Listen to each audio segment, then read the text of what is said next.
Hello, hello, hello, everybody, and welcome to another tale from the Roughworks Tavern, where we tell stories of rebuilding and hope. Today's tale is Blood on the Sand, my Vtuber D&D game with a bunch of amazing other Vtubers. When was the last time I had y'all introduce yourselves? Last week. Last stream. Did I really? Okay, well, you don't need another introduction then, I suppose. I'm pretty sure you have us introduce ourselves every stream so far. Did you guys... Hey, thank you for the follow, Pack the Goblin. This is the first time in a thanks so while much. we've had 2 games in a row. Yeah, we've been normally taking a week off, so it's nice to be able to get back to it. You can check out everyone there. Mora and Boop were our previous guests.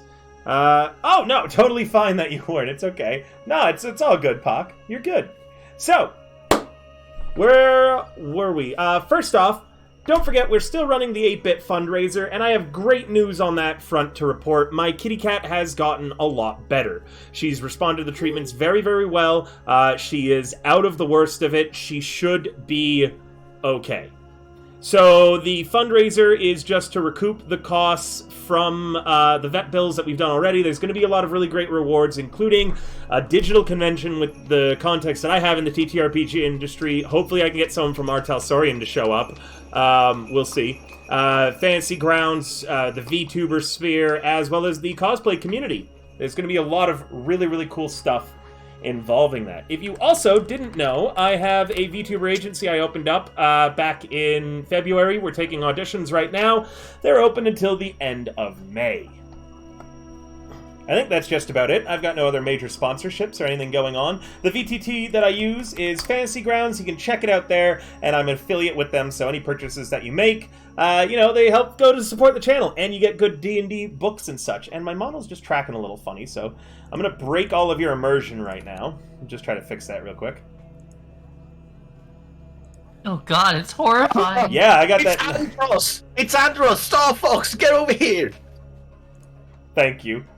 I love that reference, actually. God, I miss Star Trek. Star Trek, oh god. Star Fox 64. I miss Star Fox 64. Yeah, River Face Reveal. That's my real face. Like, those dots and those lines. That is legitimately the face I have. Its weak points are its nipples. They actually are, yeah. You should Let me see get my the case. tracking because I've got like a big beard. Like it loses its shape because it can't tell where my jawline is. Yeah, it used to do that for me too. You're telling me that you're not clean shaven? What the fuck? No, I'm not. Rye looks really similar to me. Yep.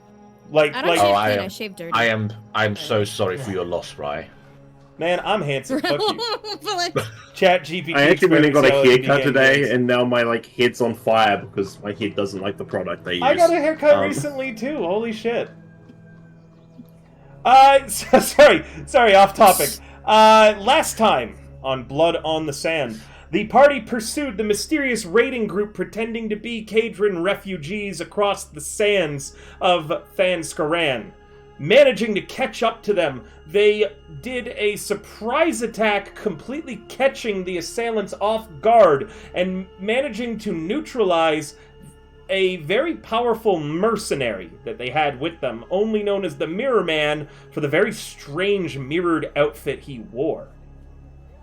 Knowing that they couldn't take on the whole group, however, using a series of bluffs, lies, and negotiation, they managed to negotiate with the Mirror Man the release of all but 4 of the prisoners. The remaining 4 had turned against their fellow captives and had agreed to guard them, though, in the first place, so the party, I don't think, really minds so much that they aren't being returned. Now, with, what is it, a total of 12 grateful people? Yes, 12 grateful people. No, 8 in the end, because the 8. other 4, yeah. 8 grateful people. The party begin leaving. The Svelish camp, you can see they're breaking it down and also planning on moving, likely just to get the hell away from you guys, and any army that you may have bluffed was behind you. Thank you for the follow, Vampire Wolf Boy. That is a great name. There's a sentence I didn't expect to hear today. Oh, man. Ow. Ow. And thank you for the follow, Katsuma-kun. Kun. Sorry. Yeah, we're playing D&D right now. Did you say Katsuma come? Katsuma Kun. Katsuma Kun. God damn You it. hear what you want to hear, Valentin. I'm sorry. Yeah. God damn it.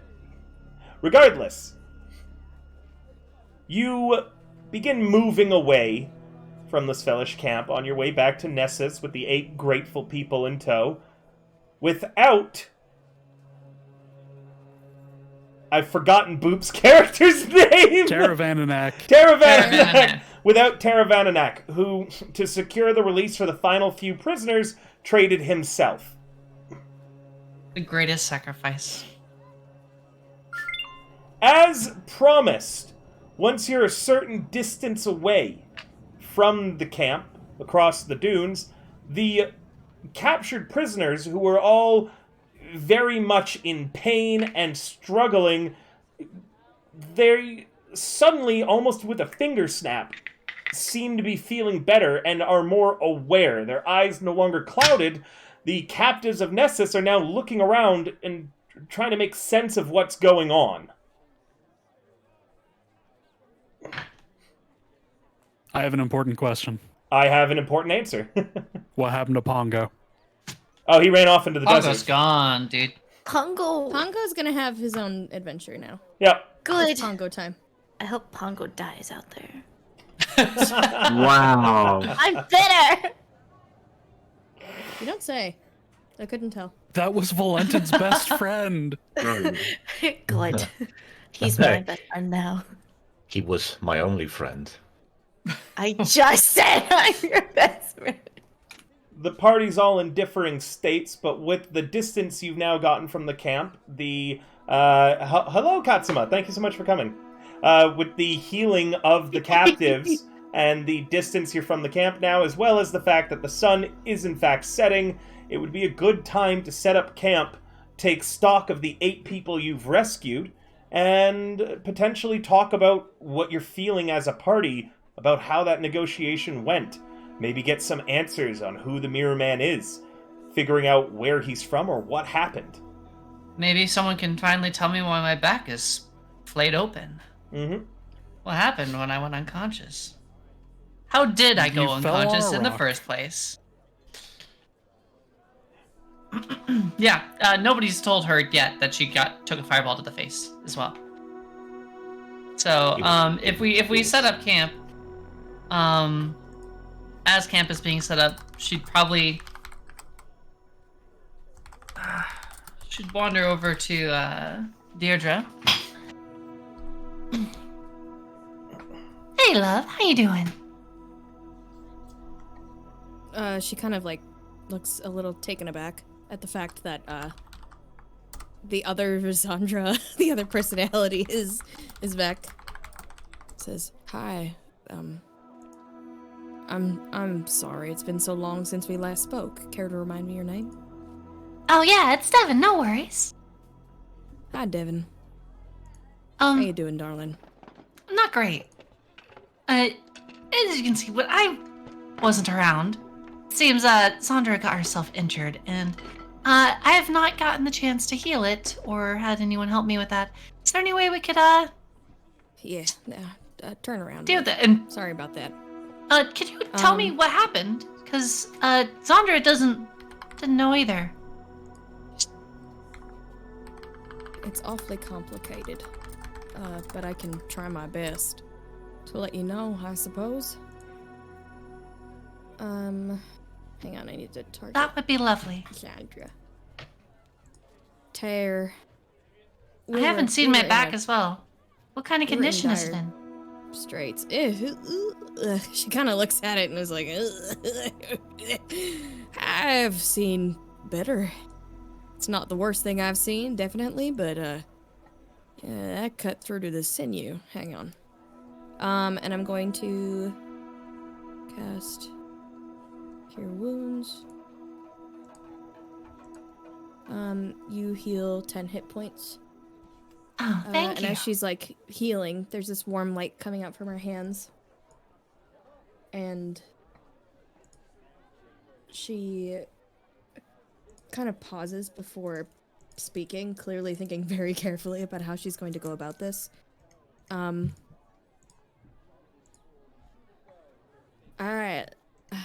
I don't think sugarcoating this is gonna help any of us That's okay. move I can take forward it. from this situation. I know you can. I'm worried about whether or not Zandra can.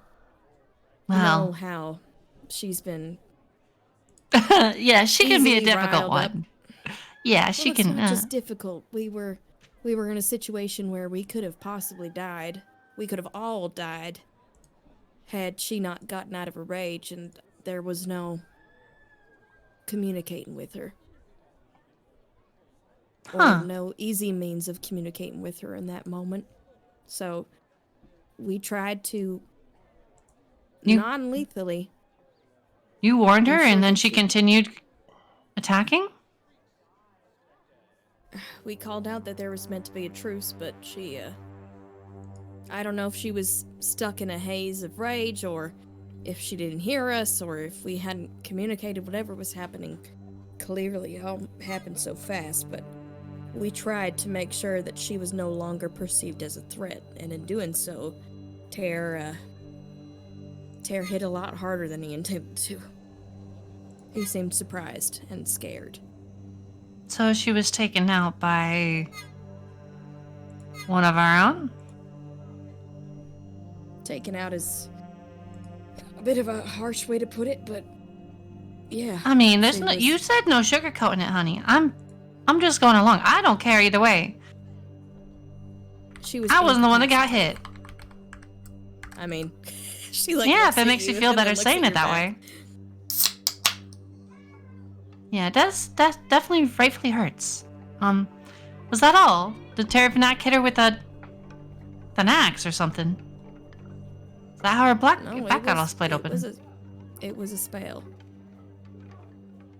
And magic can be a tricky thing to handle, and a tricky thing to predict sometimes, even for those who are well versed. Are you two off on your own, or are any of us able to be around? I'm cool with other people being nearby. I wasn't trying to be quiet or anything. I was just Yeah. in the middle of camp talking. Well, the wound on your back came from a berserker's axe. Oh, I see.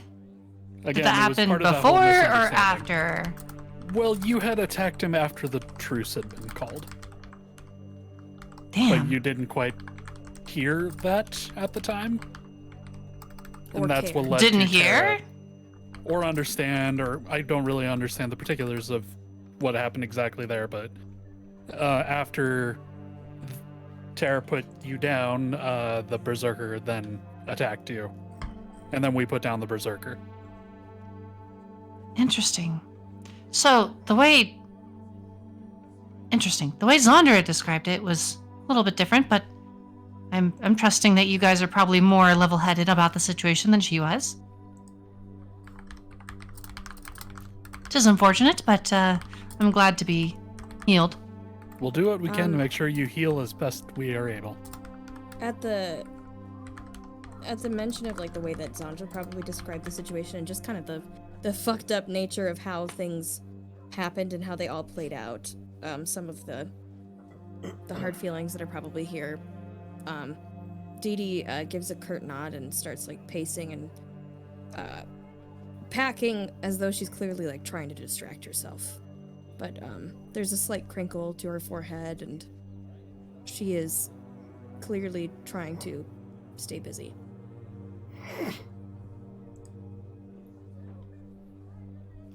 I can see that you want to be left alone now. I'll leave you to it, okay? I don't rightly know what I want, but feel free to do as you choose. Somebody's got to pack up. Wait, aren't we setting up camp right now? Yeah. Oh, somebody's got to unpack. I mean, if you want a hand, I'm more than welcome to do that. I don't have anything else to do. Thank you again for the heal. Your hands are very warm. Well, I've got big hands. Plenty of heat to go around. You know what they say about big hands. Yeah, really big gloves. They're hard to find in stores. I've had a lot of trouble finding mitts for my mitts. Oh, I got some. Sorry. Oh my God. I sorry. I'm apologizing for the laugh. She looks, I got something that you can put them in. Really confused. Really? Yeah, I do. I'll have to show you sometime. Anyways, let's get this stuff set up. Wow. You two It's carry big enough on for your half-orc's work. hands. You two carry on your work. The villagers are around, but seem scattered, confused, and disorientated. Not ill like they were before, but just that sudden, clarity after you wake up from a night of being drunk. Headache and just trying to figure out where they are and what's happening.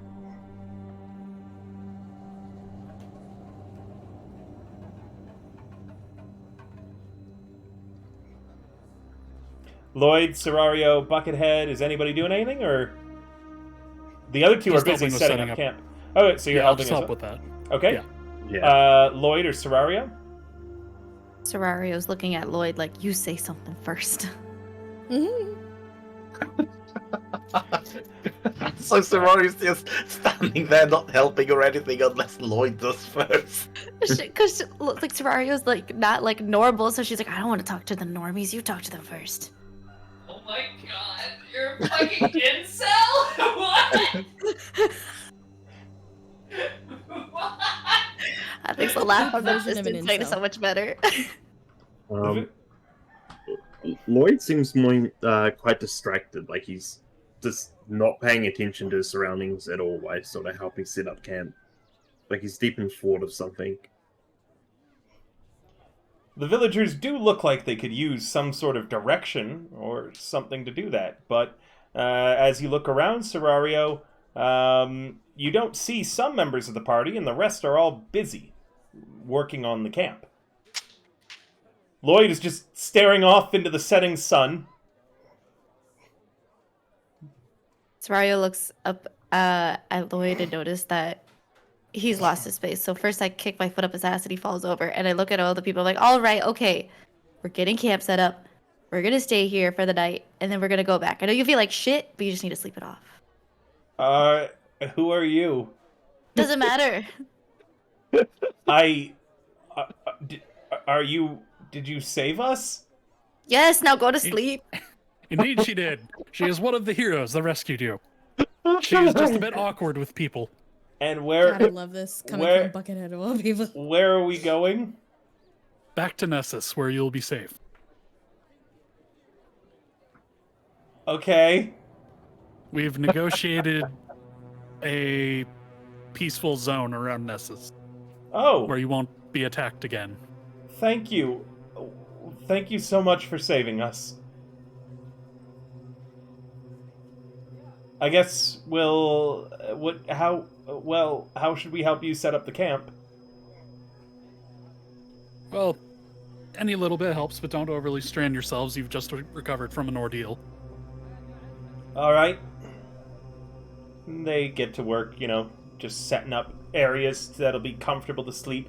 Sorry if my model does anything weird. 8-Bit has decided she wants to be on my lap right now. It's a good kitty. Sure. Yeah, you guys are all setting up, and soon comes time for dinner. There's an empty stool. Speaking of kittens, how's Lloyd's little pet doing? Rust Bucket?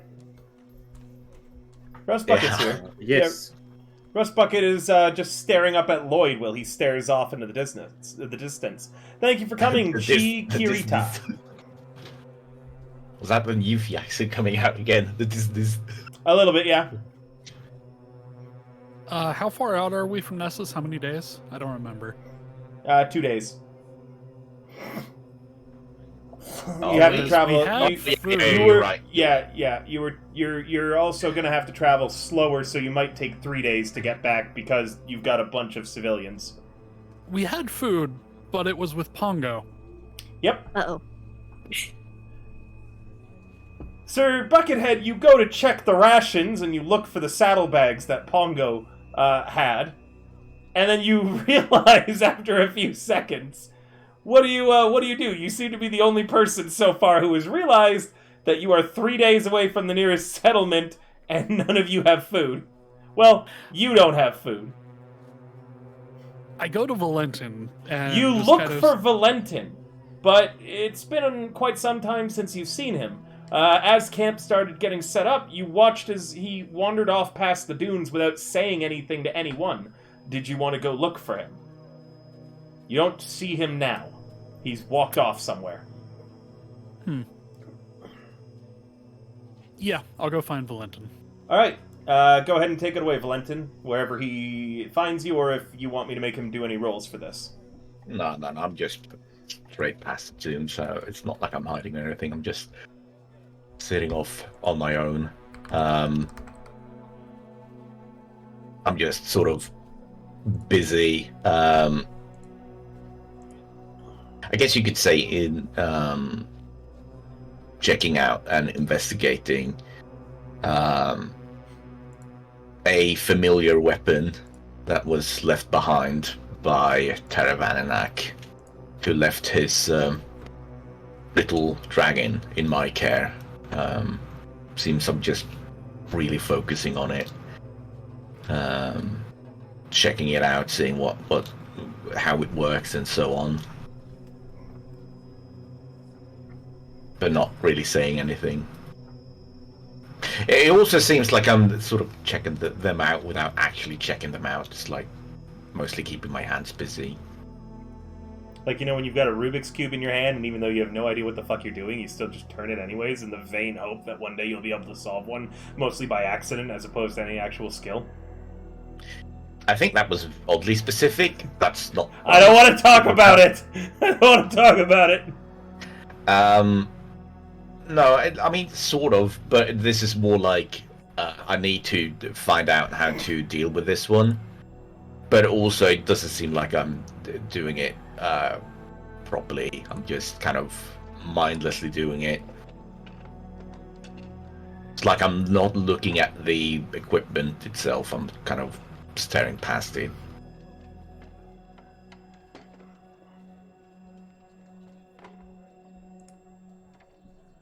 What do you do, Buckethead? Well, this just feels awkward to intrude on, but Hey, you've been alive for like 2 days. And what's your wisdom? What's your wisdom?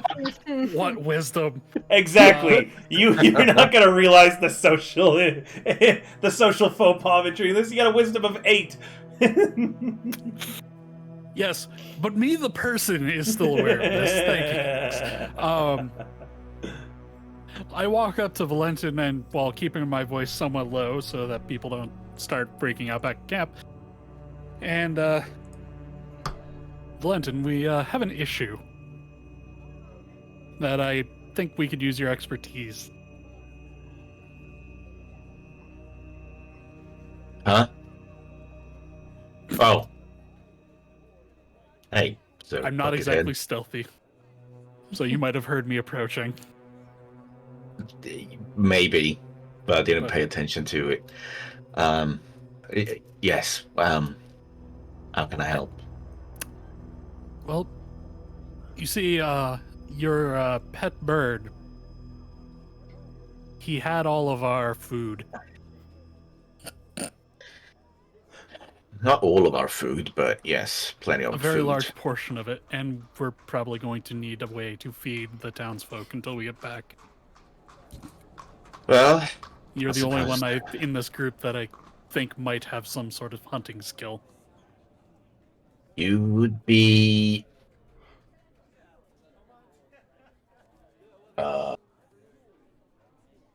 Semi-correct? You would be incorrect. Oh, well, this is awkward. Either way, we could probably go looking for Pongo, I suppose. Like, I assume an axe beak would stand out in the middle of the desert, so if we just know what direction Pongo left him, we could look in that direction. Other than that, But that might well. require River- bringing us back past the enemy. Yes, what's River, up? may I roll a wisdom When this... score? Or a when- wisdom check? Yeah, sure, you've probably... At this Not a point... wisdom check, I may roll a survival. Yeah, to see but- if I can, like, spot any Well- signs of, like, what kind of Oh, sorry. To start with, you may or may not have realized this problem just yet. So let's let them keep going with their roleplay, and then they can come to you when they remember that the cleric has a really high wisdom, and the monk, and for some reason, I did not Valentin. I just don't have survival, dude. You don't need to. Oh yeah, sorry. I didn't mean to. I tried interjecting in the. Yeah. Okay. Yes. So just wait a little bit for their scene to finish, and then I'll come to you, maybe realizing. Well, as well. Valentin's always been kind of our leader, so that's why I went to him. No, it's good. So carry on, you two. Carry on, you two, for now. But we'll come to you, Dee. I hide away the little dragon that I don't even know. I forgot what he described it looking as. Is it like a stationary dragon? It's kind of like a wrist bracer. A wrist bracer, but it's in like because he kept on calling a dragon coiled around his wrist. Okay. And perhaps a bit more pressing than the food would be water. I assume there's no cacti around. There are some desert plants, yes, some of which may or may not be cacti. However, not that you may or may not know if that is actually going to be water in them, or, much like in Avatar The Last Airbender, if I throw out cactus juice at you. It's the quenchiest. Lloyd, I'm the first one drinking that shit. Give me the quenchiest freaking cactus juice. You could wind up doing peyote without a proper check. You want to go get Lloyd? Yeah! You want to go get Lloyd, Valentin? Lloyd might know more about plants than I do. He's got a head on his shoulders. Yeah.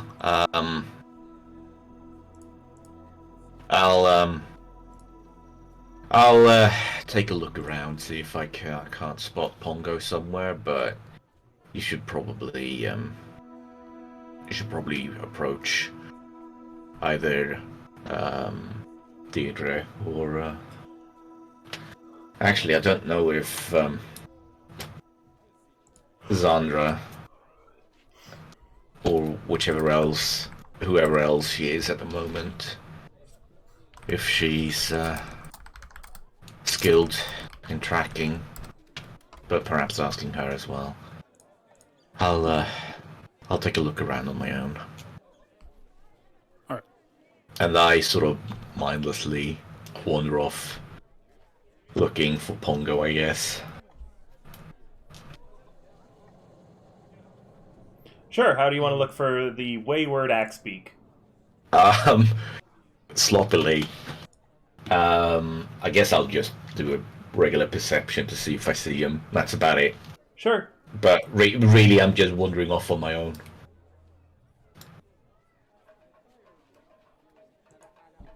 Even with a 23, you do not spot the wayward Axebeak. Oh no, whatever shall I do?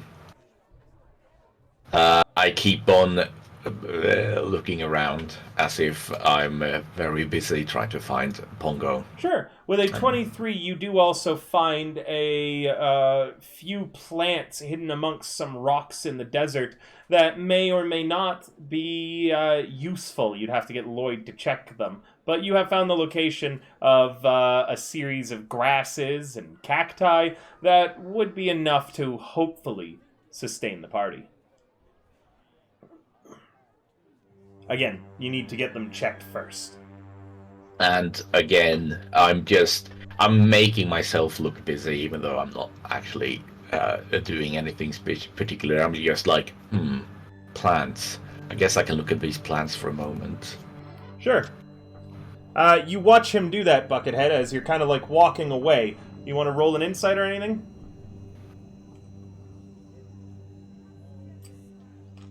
Nah, go get your group. We need food. Yeah, I figured I would just walk away and go find Lloyd now. Okay. I did tell him to go find Lloyd. Sure. You find Lloyd, again, just kind of staring into the setting sun, with Rust Bucket the cat sat on his, like, the front of his boots, staring up at him. I walk up next to him and slap him on the back and say, Lloyd, my friend. I need your assistance. Lloyd. What do you need I'm my help not with? gentle about slapping him on the back either. He just goes on keep face planting I mean, into the I have been shaken when on 1 HP, so like... Oh god, again. We healed you then. The eventually. party's rough treatment of Lloyd continues. You stumble forwards a bit, Lloyd. Maybe you even trip into the sand. But either way, you do eventually turn. Get a few coughs out, likely. Getting slapped on the back from someone in full plate, full force. It doesn't matter if you're a wizard or not. That's kind of painful. Also, technically, he's technically like all one muscle when you really think about it.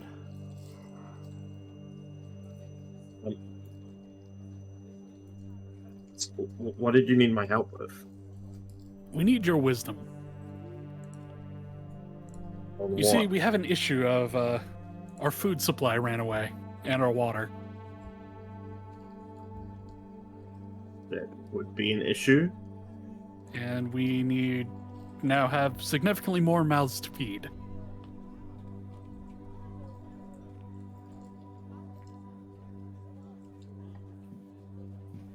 And I'm Valentin- not much of a hunter. well, we were hoping you might just have some ideas on where we might find food or water in the interim until we get the Nessus. Not necessarily hunting, but there's other things in the desert that are edible. I'm sure there's bugs around.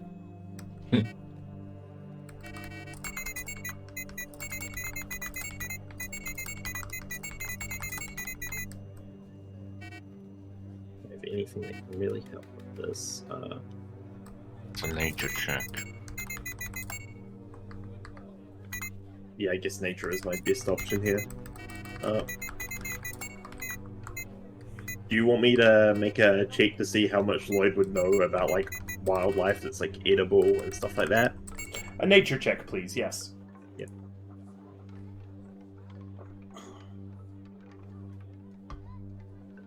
Yeah.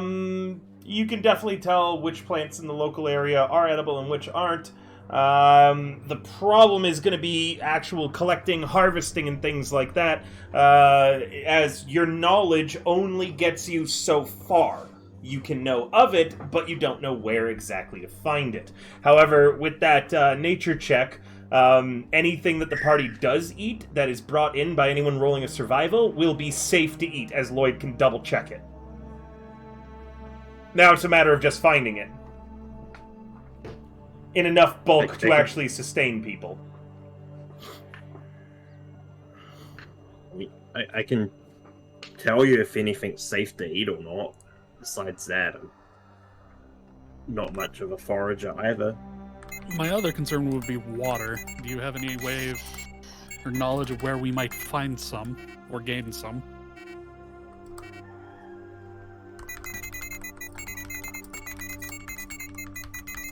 You can dig for it, but I'm not an expert.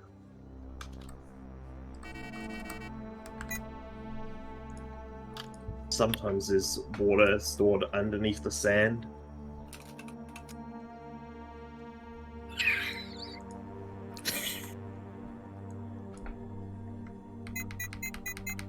Why is every conversation with Lloyd like you're conversing with a cryptid? I feel like this is like what anyone who has to talk to Vic McMahon goes through. Do I have a shovel? Oh my god. Do we have a shovel? Are you Slam gonna Just start fucking murder digging you. a hole. Look, That's how you find I'm water! taking the advice. Maybe some people have the capability to fucking create water with, I don't know, magic, you dipshits. I hate you all. Is that you approached us after you saw me slap Lloyd on the back? I don't fucking know. I'm packing. None of you have come to get me. Dig your hole. Have fun. I I just imagine like them going through all the effort digging this giant hole, getting like a trickle of water, and then like you turned over, Yes. hands over, you just see Deirdre my making meta a whole brain is bucket of fucking, water. like, seething. I have a +5 survival. I can make 10 gallons of water appear out of thin air. And you're going to Valentin and Lloyd for help? No, you need to remember, as far as Buckethead knows, they're the smart ones. I know that, but You don't have to be smart to cast magic. it's fine. I Don't worry don't know about your magic capabilities. Oh my Yeah. god. He was quite literally bored like yesterday, so So at the advice of Lloyd, I take my shield because I don't have a shovel, and I start digging a large hole. just straight down. it. I hate it here. Like a couple Everyone of feet knows. away from Lloyd. I also imagine you don't dig like smart because it's sand, right? I imagine that as you're digging, you're just Slime shoveling is it behind you, literally- and it just continues to spill back in. Buckethead has never dug a hole in his fucking life. He doesn't know what he's doing. He doesn't know the most efficient There's a way lot of things to I haven't done leverage in a my shovel. life. Dee Dee and Zandra, the two of you kind of like finish your setup of everything you're doing. You've got the cook fire ready to go. You've got all the sleeping areas set up. You've got like a little defensive perimeter where you know everyone's going to take their watches. You feel pretty confident about the camp. And as you're coming back to the main area, you see Valentin just standing like standing in a little pile of plants, picking at them, doing nothing in particular. You see Lloyd staring off into the sunset. Serario doing... What are you doing? I know it's going to be weird. I'm being I awkward bet with the villagers. She's being really awkward with the villagers, like, so do you like gum and shit? And then you see Buckethead digging in the sand with his shield. Is there a check for digging a hole? I'll get Do back strength to you. check. I'll get back to you. Valentin, I heard you were about to say something. Oh, I was just gonna make the joke that she was standing right where Sir Buckethead was shoveling sand, so she's just being covered in sand. Oh That yeah, was she's the joke getting I was pelted with it, making. not even moving or looking at it. There's a sand getting flung at Serario's legs, Oh, and she's right. talking to the villagers as if nothing is Is happening. she still blood red? No, I don't she's think a regular so. color. Yeah, she's a She regular color finally now. turned back to normal after last Okay. time. Yep, so, don't forget though, you're still on crack. Remember when I said that all your spells were bonus actions? So I'm just talking to the villagers like, what are you doing? Like really fast. Yeah. Oh my god, she's literally just What's your spinning favorite color? around. Have you ever tried to She's eat this from this location? Because I had it once and it gave me the shits, but then I tried it again later and then I got constipated. So then I was wondering if I could cancel it out by eating it again, but then I just got the shits again. So then I went to this place and then I had this instead. And then someone else suggested that I go here. Yeah, like it's. Gain an inspiration, Undyne. Oh, thank you. I've said it before that That was amazing. I've said it before. I could probably run a D&D game for Undyne, and she'd be a one-woman show at it, able She to play a would be. whole She's- party of people. I'm just imagining now that you've got constipated and you've eaten something that's caused diarrhea, so you've got like a dam and it's just building up Yeah, it was pressure. basically like I had a cork in my ass. And that's what she stuffs. Yeah, now we need to hear Sarah do it back. All right, Sarah, go Oh ahead. god. Go ahead, But Sarah. I've actually done that.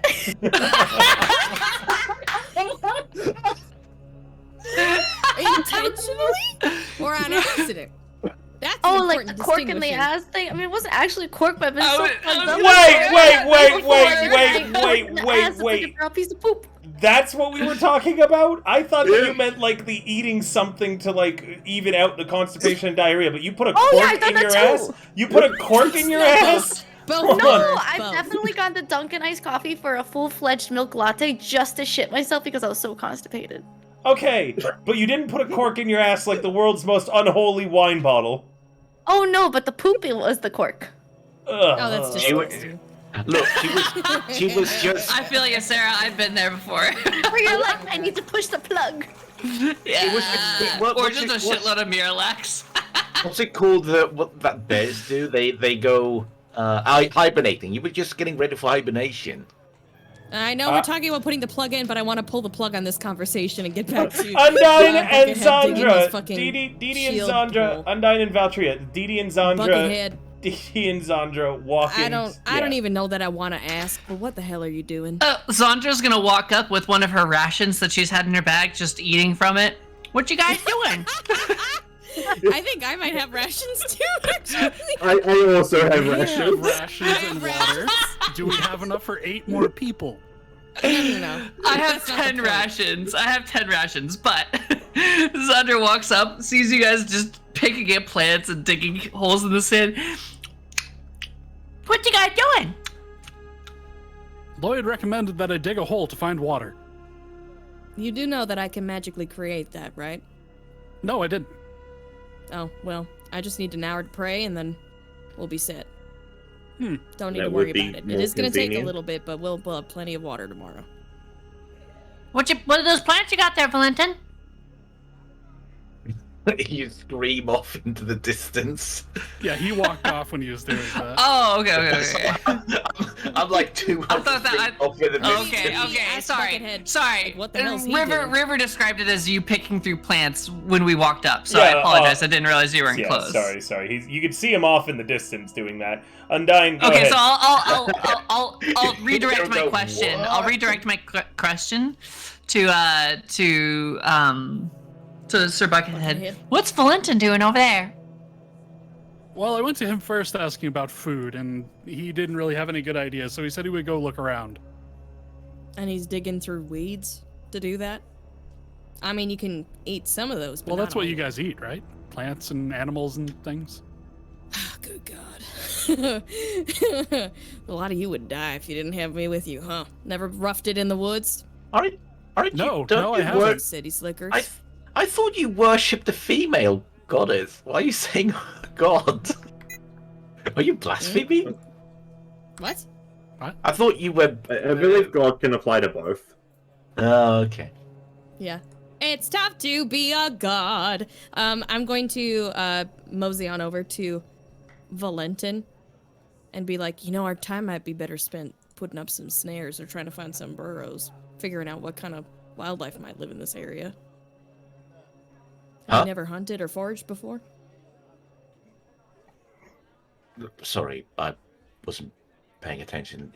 What'd you say? God. She just shakes her head. I'm gonna roll a survival check now, please. Go right ahead. Actually, quick question. So we talked about leveling up. I haven't leveled up my skills. My proficiency is technically 1 higher. They should be going And up I'm proficient in automatically. survival. Yeah, it'll go up all automatically once you level up. Right, but I don't remember what that is. Like, there's a really easy way to do it, and I don't remember how go to you your start main that page. process. Go to your main Yes. page. Beside class and level, you should see Cleric 4. You're going to hit the magnifying glass there, and then there's a button that says Level Up. Okay. And then you get, you now have Destroy Undead. You get a few more spells. Yep. And this is basically it, yeah.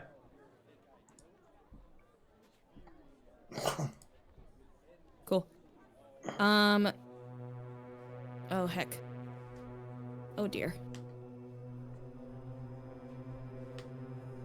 I'll fix the spells in a little bit. I'm just gonna pick a couple of random ones to through whatever I need to do, and it'll be fine.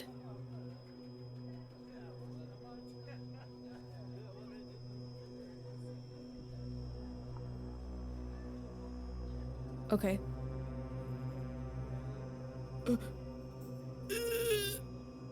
Sorry. Alright, I'm a little fine now. Panic! It's fine! Okay, there we go. Fuck! Well, that's a 12. 12 survival.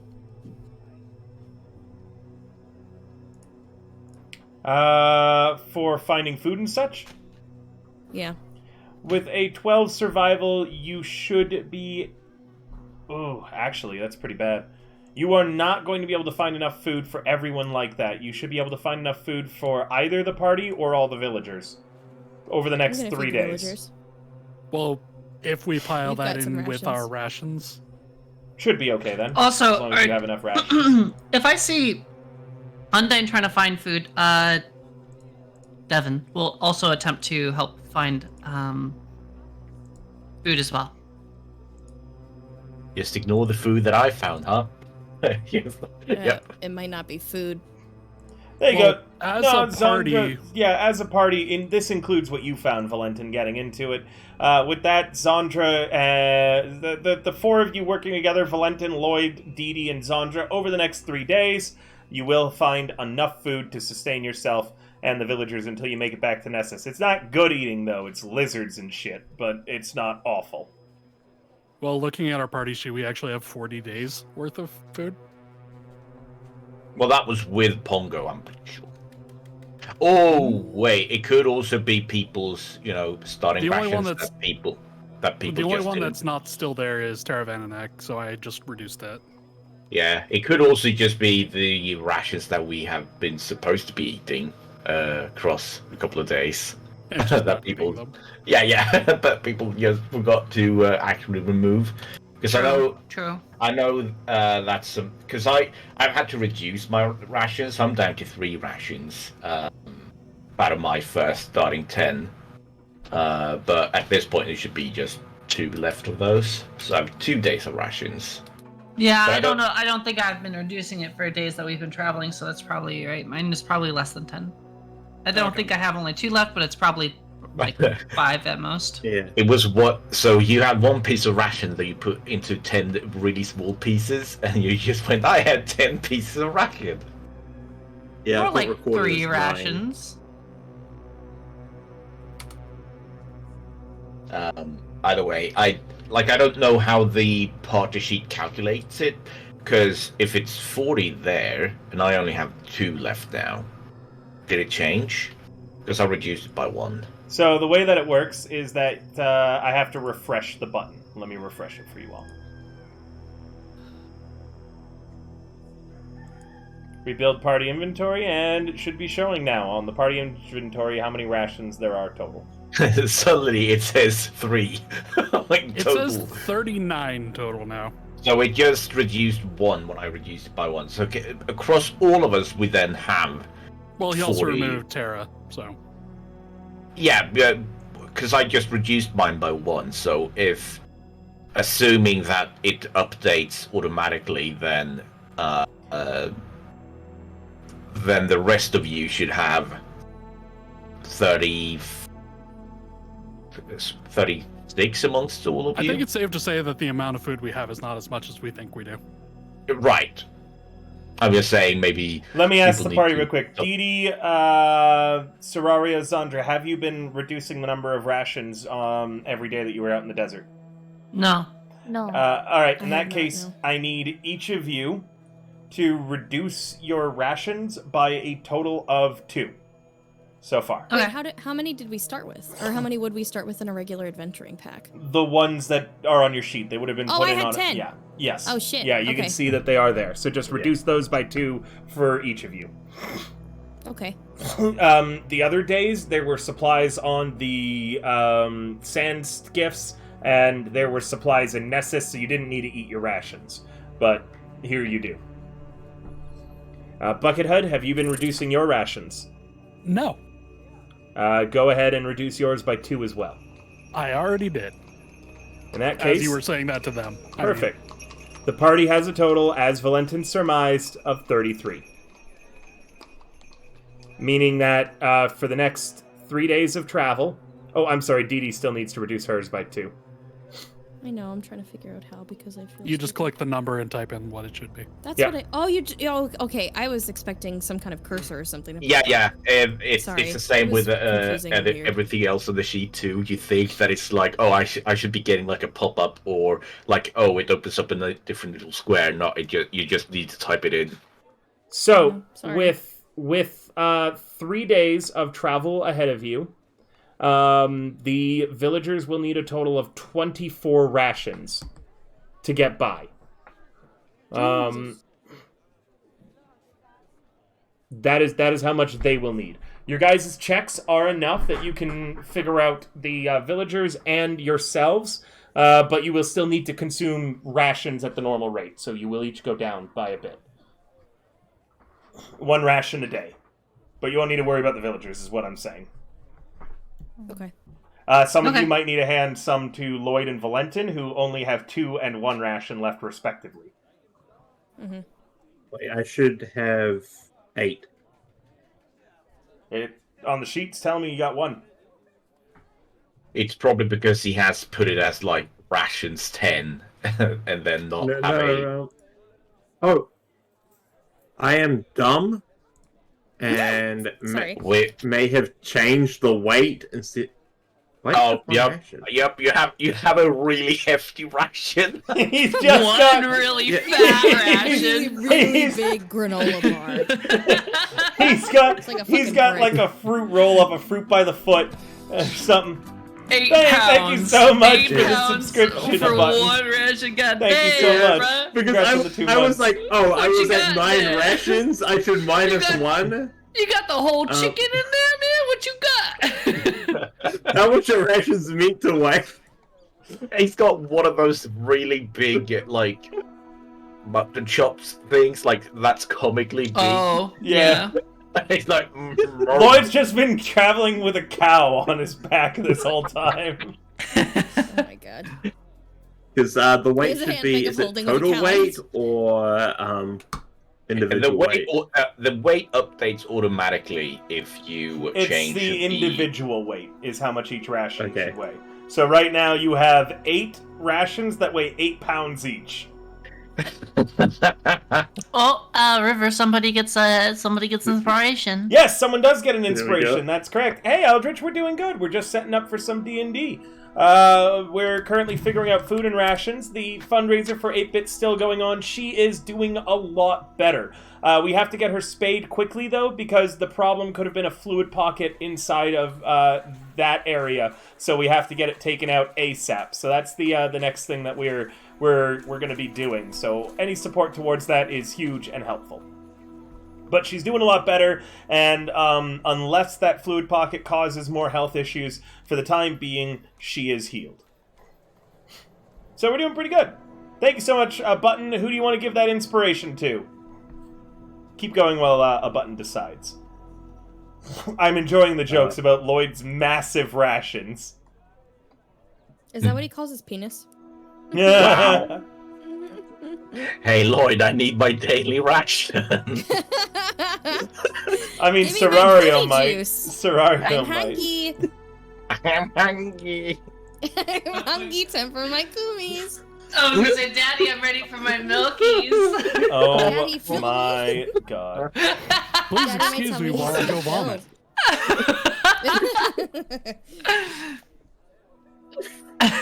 Anyway, Uh-oh.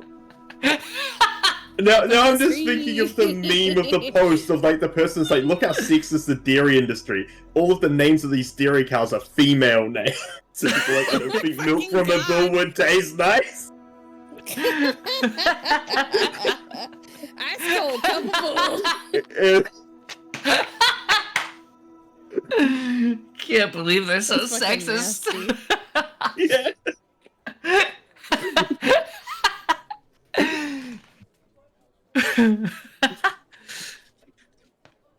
We did not sacrifice, no. Snack. He had to Nope, be he's still delivered alive. to the jail. He was our I believe- package. Isn't he getting Phazon? tried for his? Yeah, Yeah, Phazon's back in Nessa still. yeah. Isn't he like the sheriff now? Technically, because the mayor is dead, he's the mayor. He's the burgomaster. This will end Burgomaster well with us Master going Burgo. back there. We're gonna have been gone for 3 days, and we'll get back, and everyone's dead. It's gonna It'll be- be Don't, his don't fault. forget, you guys left Dustwalker. You left the. We left Yeah. competent He's got people people behind guarding him. as well. Yeah, there's. Yeah, there's we comp- did leave competent people. You're right. You're Yeah. right. So you know what you should be more worried about is Naharim and what he's up to if he's back on his bullshit. Yeah, I Did guess they sacrifice it's not one that guy? he's. Nah. It's not that there's not competent people around him. It's just that the bar for being competent around him is so low. Yeah, Phazon is not the most competent person. All right. So we're all sorted for food and stuff. Yep, should be. You've got enough rations as well as that. Everyone just needs to eat a day. Valentin's gonna need a loan of a ration. So someone will one day consume 2. Who wants to be the one who feeds Valentin? I'll just be feeding off the land. Okay, I'll allow it. You'll be eating your weed salad. It's one ration difference. I'll allow it. All right. So what? I just had one thing. Each night, Sandra is going to take some time to speak to the sword. Sure. Absolutely, we can roleplay that out in a bit. But first, the first night, you guys have finished setting up the camp. Again, the villagers are grateful, albeit confused as to who any of you are. No one's explained anything to them. And it's dinner time. Dee, Zandra, Lloyd, and Valentin, using your skills, you have found and prepared some natural food. And, Jesus. And Dee, you've also created some water for everybody, which is greatly appreciated. The villagers take it all very, very thankfully. The major problem is that you don't really have much cutlery. I have a mess kit. What do you mean? We have so many fucking weapons. What do you need a cutlery set for? Well, you're making soup and such, correct? So how are you giving it to the villagers? You just gonna cup your hands. Well, I have a mess kit and I have a plate. It's not really an issue. You just open up your helmet like a can and just. I have a mess kit throw it as in too. there. We could have them share the mess kits. Perfect. Yeah, Just if you take got turns. two. If you got 2 mess kits, then that's it. That actually is enough. All right. It is dinner time. The villagers are staying kind of united, a little bit off from where... Well, actually, no. They're eating all with you and such like that. Does anyone want to talk about anything important? Or is it just you eat in silence and head to bed? I think we're fucking excited. Or not excited. We're fucking exhausted. That's what I meant to say. I'm sorry. I'm too tired. I love living in the desert. All right. We're exhausted. I think everyone's probably just really, really tired. Yeah, I feel like there's just this awkward vibe around to just kind of have a conversation at this point. Yeah, because remember you did negotiate with the for the villagers' lives, and some of you may have found some answers about your morals during that, as well as learned things about yourselves and your party members that you're not really comfortable with knowing. It's a very tense, awkward, and uncomfortable situation. Dee, you get the inspiration, by the way. I thought I gave myself one. Yeah, you do. For pretending to be a poop lady. Yep, so you can give the inspiration to someone else then. But a button nominated you. Oh, cool. Oh, Sarayo, do you have inspiration? I do. Oh, Buckethead. This is the party that doesn't spend inspiration. I haven't had anything to spend it on. Oh, every time I get an Buckethead, inspiration, I use it almost immediately.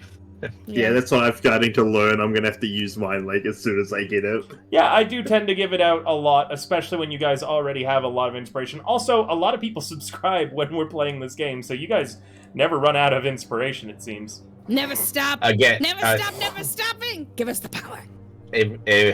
At all times when everything settles down, I go off beyond the dunes again, and I eat on my own. Oh, after that first night of Sarah trying to eat me in the morning, I always try to find a nice, quiet spot away from people to sleep, where I won't be found, hopefully. I can't wait for you to be kidnapped in the middle of the night and no one knows. Oh God. Don't give any ideas.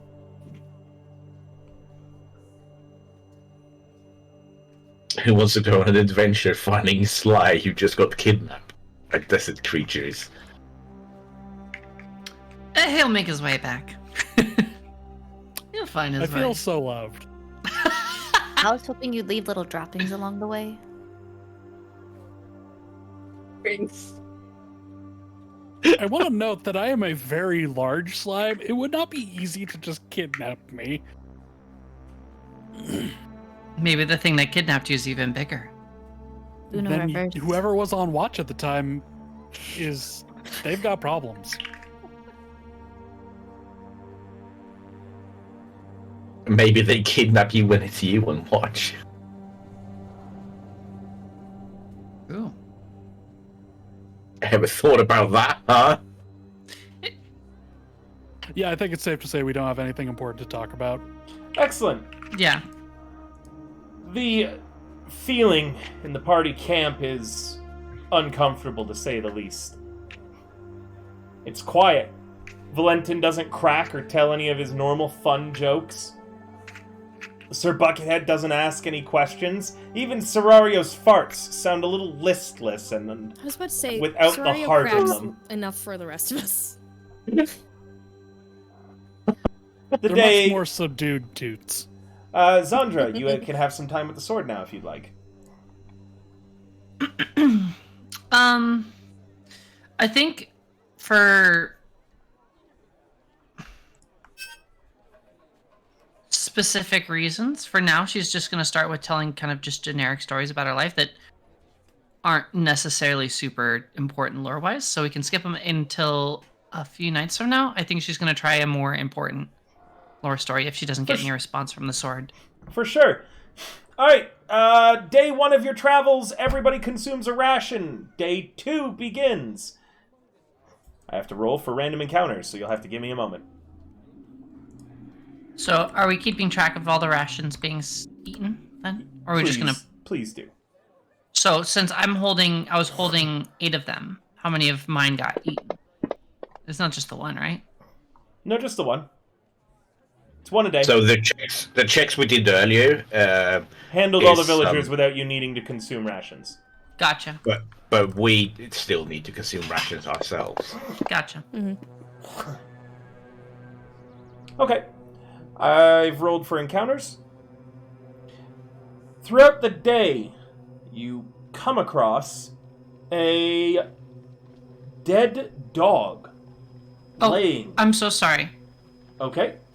This is during the night. We would have been a long rest, correct? Yes. Can we use some of our? Would that be hit dice to recover? Or No. You don't need to worry about it. I apply it. I was applying it manually. Okay, because I'm still at the same health. Yeah, so could I hadn't hit the button. You don't need to do anything. Okay, cool. I can have my health back, please. See? Yay, I'm not a point from death. So, there is a dead dog lying in its side underneath a cactus that has grown incredibly large, about twice the size of normal cacti. There's just a dead dog lying underneath it. You can see it kind of in the distance. It's not in your way. You could very easily go around it, or you could investigate.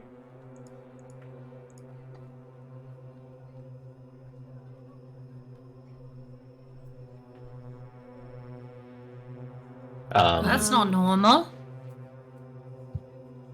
May I It's roll not? a survival check to try to see if I know what might have killed this thing? Or how Sure. it might have died? Oh god. Ouch. Should have used that inspiration. What is describe with a nat 1 how you get a critical failure while trying to investigate this. Do you get too close I go over to to it? look at the dog. Oh, you just walk right and up maybe to it. I see its tummy, and it's not like fully decayed yet, but it's decaying, and some maggots are writhing in its stomach. Yep. And something about the smell, despite being around Serrario's fucking farts, makes me retch, and I vomit. For sure, yeah. You also note with your passive perception, it is covered in nettles from the cacti. Oh god. This thing has nettles all over it.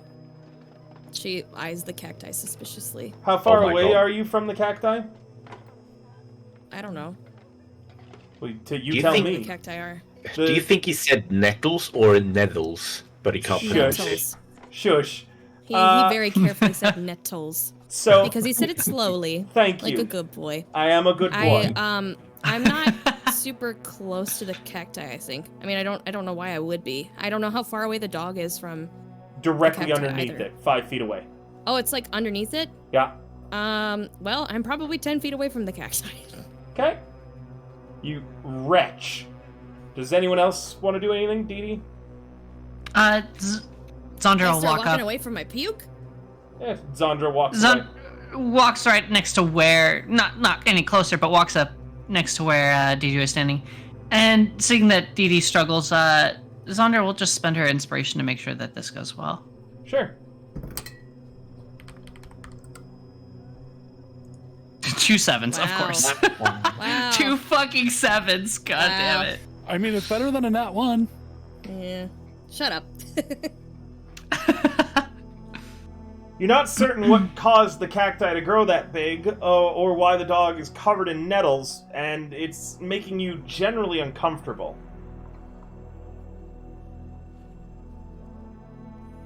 This doesn't make any sense to me. Sorry. This doesn't make any sense to me. Perhaps we should just move on. It's just a dead dog. It's not just a dead dog, though. It's covered in the cacti needles. Yeah. So whatever the hell maybe the killed it- dog. Maybe the dog accidentally walked into the cactus. That is the stupidest thing I've ever heard. I mean this in the kindest way possible. No, I don't think it did that. But I don't rightly know what did happen. And she's like wiping the side of her mouth. I mean, whatever did happen, is it something that we need to be concerned about? I think we have more pressing matters, no? Fine, but just be cautious. Watch your back. We'll try. It'd be far Watch your- easier for me to watch your back, but, you know. Watch your back. You're telling the person that had their back split open. Just, just really calling attention. I was gonna say something about that, but I didn't know what the line would. I just.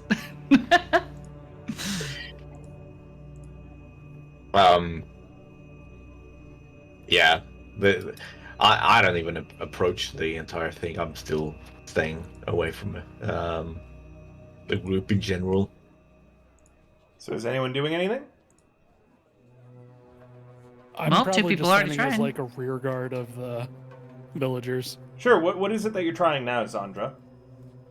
Nothing. Zandra's ready to walk on, to leave. She looked at it, couldn't tell what the fuck was going on. Fuck it, At least let's keep move the on. space around it. Don't get too close. Sorry for getting sick. You're fine, don't worry. So you guys move on? Anyone stepping around or doing anything then? Apart from those two? No. I Not mean, staying away. I assume we just keep a safe distance. Sure, yeah. Alright, you guys move on. The rest of your journey for the night is uneventful. You guys arrive at the next camping location, set it up, and... Is anyone doing anything of note on day 2? Anything of note? And as Devin, Zandra will try and make chit chat with other party members and just be generally friendly towards everyone, Go ahead, let's hear it. if not a little flirty. Pick someone. Serario. Yes. Well, I wanted to get to know you a little bit better. We haven't talked much. Zandra says that you two used to be friends, but doesn't say much more than that. True. I know her, but I don't know you. Which is interesting, is it not? Well,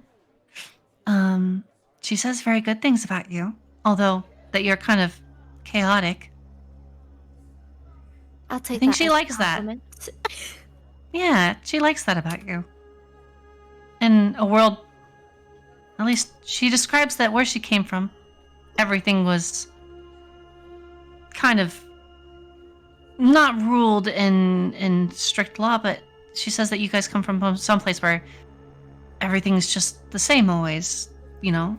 At least for those with good stigmatas, they just live lives of luxury and nothing fun happens. But she said that being around you, everything was chaotic and made things more fun. Yeah. Times back then were more fun, more simple. It's not that I don't enjoy you, Devin, but I wish you were just Zandra instead. Damn. I understand. I don't take any offense to that. Yeah. I was like, I spent so many months being, you know, her sleepy blanket, following her, watching her, and then it's like I'm not even watching her. This sounds so yandere.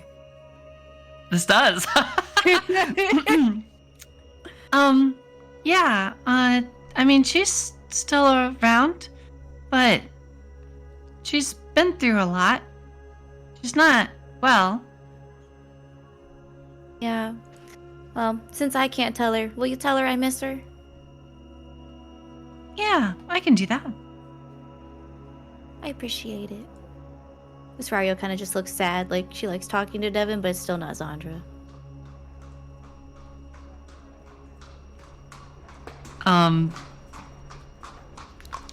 Zandra will kind of just take the hint and will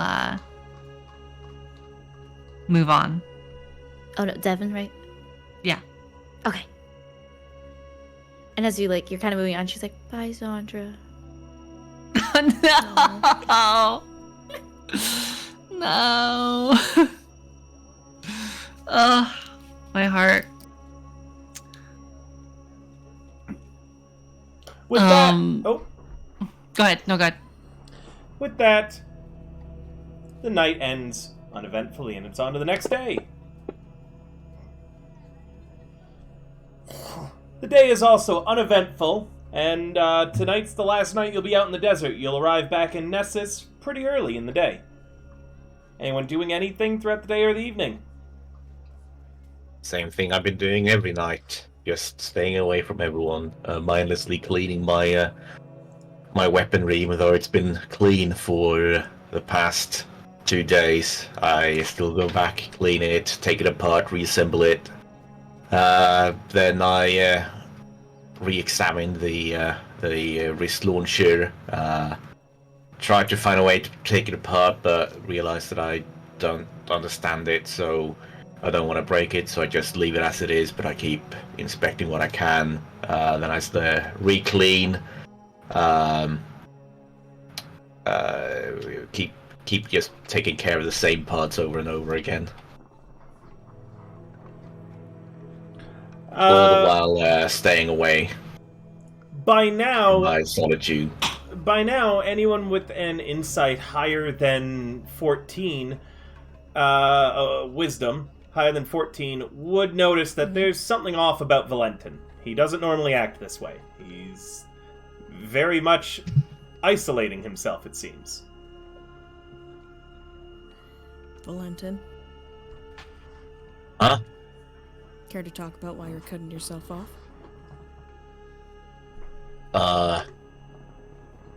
Sorry, I don't understand the question. Does he look like he's okay?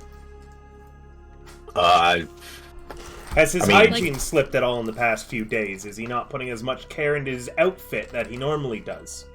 Well, I mean, so he's still, taking care of himself physically, although, he can't really clean himself a whole lot since we're out in the desert.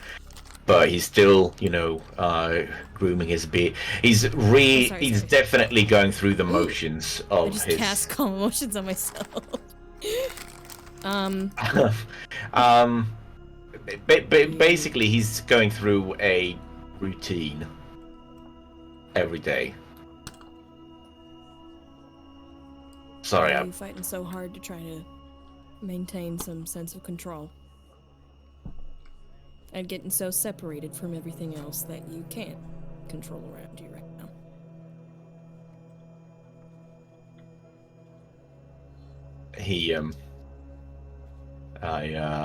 I holstered my weapon.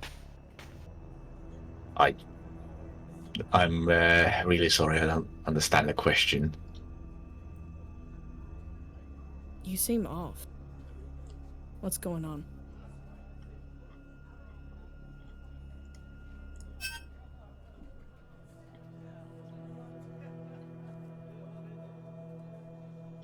How do I put this?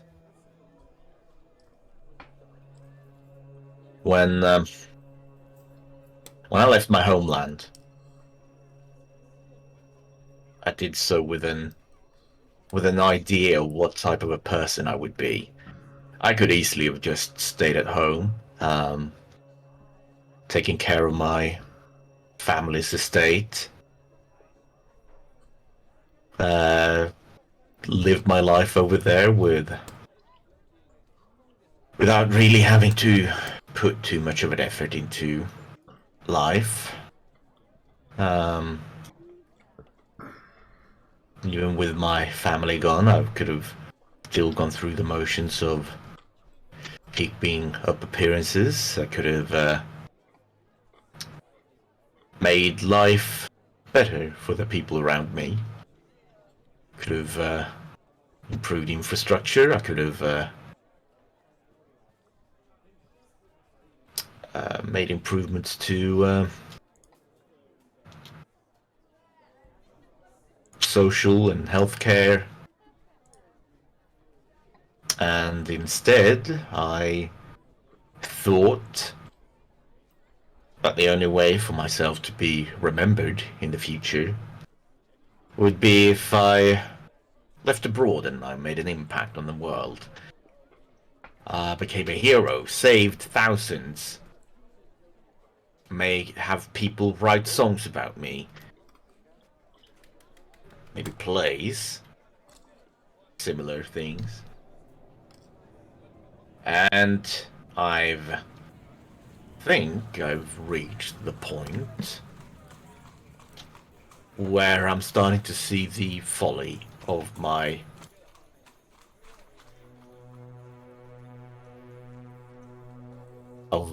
naivete. With all due respect, some of the other plans that you had or aspirations, although noble, might have been naive as well, because you don't carry the weight of the world on your shoulders. No. You can't save everyone, Valentin. No, but I could have impacted people in my homeland. Could have made things better one way or another. Perhaps not as glorious and amazing ways. But they might have liked what I was doing in my father's place. Here. So what if we save 8 people? It's not going to bring back the people that we didn't save, or the other people that were sacrificed to get to the point we were. And perhaps it's just the weight of the expectations that I've put on myself in the past that are creeping back up on me. Before I left on this journey, I was told by people close to me that it was a foolish endeavor to try to become something that I'm not. And it's just dawning on me that they perhaps were right. What do you mean become something you're not? As far as I see, you're Valentin. A proud, honest, clever, hardworking man who does nothing but his best. Or tries to put forth his best. And honestly, that's all that anyone can ask of anyone else. And they don't even have the right to expect that from you, but you put it out there anyway. Trying to find some kind of holier-than-thou merit in your actions, as ironic as that may be coming from a fucking priest, that doesn't save anybody or help anybody. You can only take it one person at a time and one day at a time, Valentin.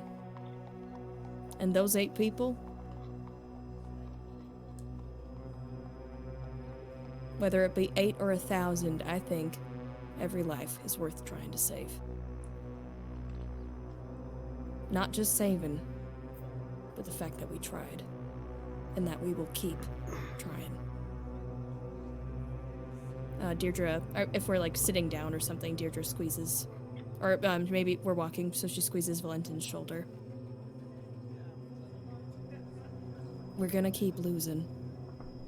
Because there's no way that you can avoid loss, no matter how many times you win.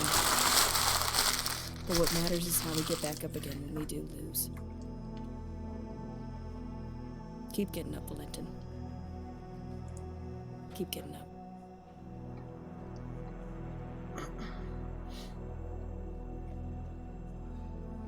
I appreciate the sentiment.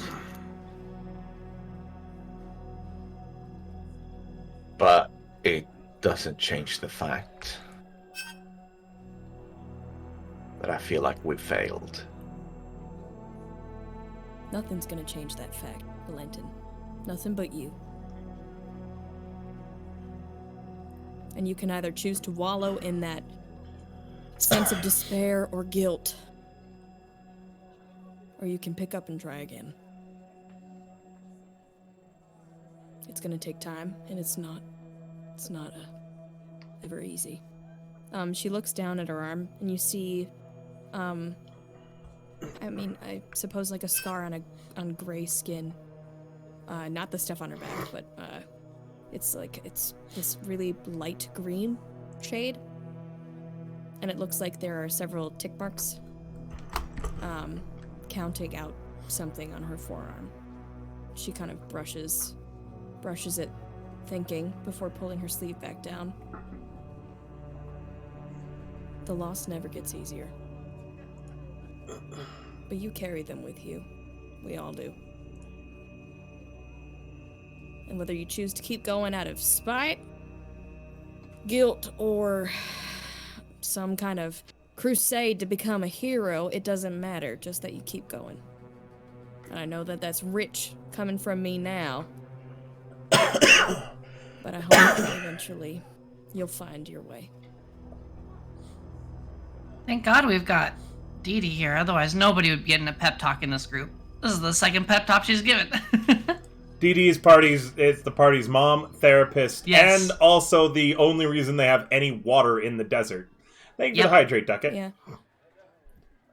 Dee Dee pulling triple duty at keeping everybody together. Buckethead was prepared to dig for water, thank you very much. He deserves some credit. It's fucking exhausting. I truly appreciate the words. Words don't mean shit. All that I can say now is that I'm here for you. And my actions hopefully will help you feel less alone. My whole life, I've done nothing but fail. I was hoping that perhaps if I went out here and tried at something that I felt more attuned to, then perhaps I wouldn't fail. I don't know by whose standards you're expecting yourself to succeed to, but I don't see you as a failure. I don't think any of these people see you as a failure. The only one who does is you. And I am my biggest critic. Aren't we all? She claps you on the back. Maybe a little too hard, but she doesn't really think about it fully.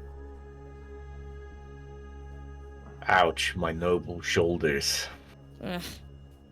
This takes me back to my war days. Lots of existential dread to be had in wartime. Or rebellion.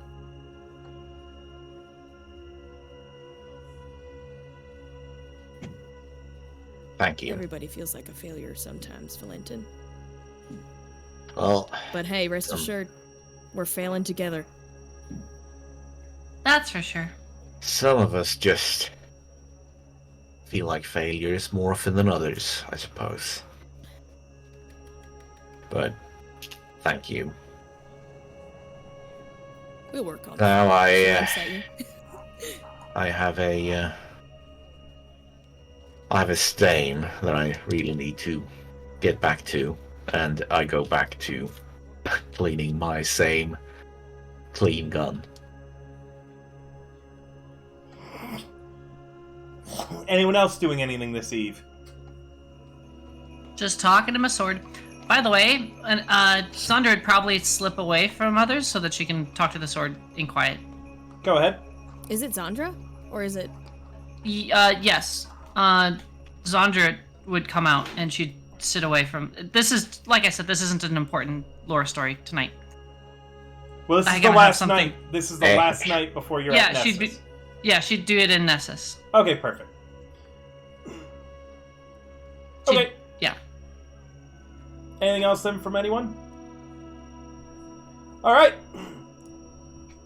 This is so wholesome. Yeah, chat. D&D isn't always about bloodthirsty maniacs who force you to negotiate for human lives. Sometimes the real negotiation is the emotional support cleric we found along the way. My brain shut We're down. We're fighting our demons, babes. That was the demons, worst. It's me, your boys. That could have almost been prolific, and you. I love that. I had it. I was on a good start, and then I lost it in the second half. All right. The sun rises, and it rises over Nessus. You can see the Blood Bay and the rest of the city. The grateful villagers keep it in step with you. A few of them nervous, and then one of them approaches you, Valentin. It's a guy about your own age. Oh no, my worst enemy, a guy. He's also a half-elf, and he looks at you, he says, so some of us could overhear when you were shouting and negotiating. Where's that army you said was here? Did we pass them? We didn't have one. Oh! Thank you for saving us all. It's just, again. I don't know where we'd have been without you. They put something weird in all of us, but we can feel it's gone. Can we all hear this conversation? Yeah. Yeah, he's approaching you all right as you're heading into Nessus. What was it that they gave you? That guy in the weird glass outfit broke pieces of his glass off the outfit and just pushed it into our body.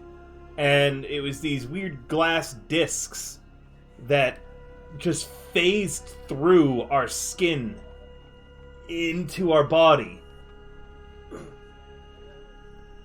Very interesting. We could So the feel them outfit he whole was wearing time. was the same thing that he fed you.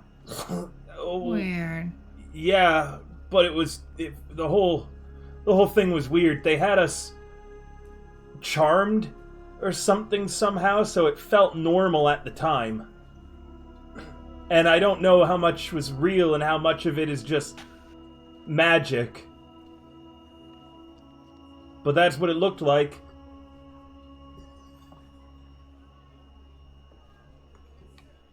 I'm just sorry we didn't arrive in time to help you before.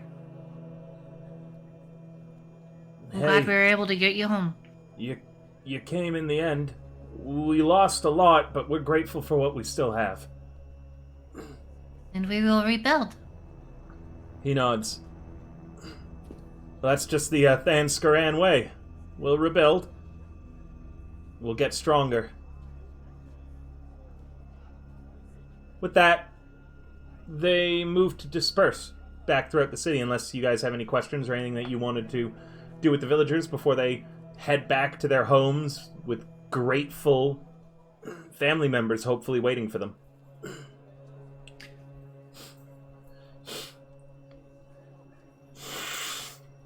Nessus has changed somewhat since you left it. Some of the buildings, which were very clearly damaged in the attack, are already under repairs. In addition, you were met by a patrol almost immediately upon entering the city. Well, the village, because that's what it really is. It's more like an outpost village. As the constabulary that you're here to establish, the mercenaries, come right up to you and are quickly debriefing you. Asking, are you alright? What happened? Things like that. Anyone got anything particular that they wanted to say to them, or what are you guys all doing? Oh, they do let you know that Phazin has seen fit to prepare lodgings for you all. That's wonderful. There is a, in addition to the area that you guys are going to be, like, kind of making your base, which is now going to be the Burgomaster's house, was the main place that you'll be doing your base. The rest of you have been granted an old inn. The proprietor was one of the first people to die in the attacks. As such, the building is abandoned. The inn hasn't seen much use, as there hasn't been a lot of travel to Nessus in the previous few years either, so it's very, very run down. The sign above it has lost its name, as it's faded so much. Only the scant, partial symbol of what appears to be a sand skiff remains on the sign, so you can name this place whatever you'd like. Guess we've got a new home. For now? The patrol asks, is there anything that we can do to make you comfortable? Did you wish to speak with Lord Phazin? I'm sure we will, but maybe it's best for us to settle in. Get some rest. We've had a very long time since we've gotten some rest. Of course. Absolutely, ma'am. He gives a salute, and he walks off after showing you to your lodgings. The inn appears to be 3 floors. The bottom floor includes a common room and what was once a bar, but it's currently empty of any of the, normal things the bar would have for liquor or anything like that. It's also quite a mess. This inn was hit in one of the attacks very clearly and never got cleaned up. It's been repaired somewhat, as they clearly started work on this place while you were gone, but 5 days of being gone isn't enough to fix all the damage to it, apparently. Are the walls at least intact? The walls are intact, yes. Looks like we got some work for us. Good solid limestone to try to keep cool.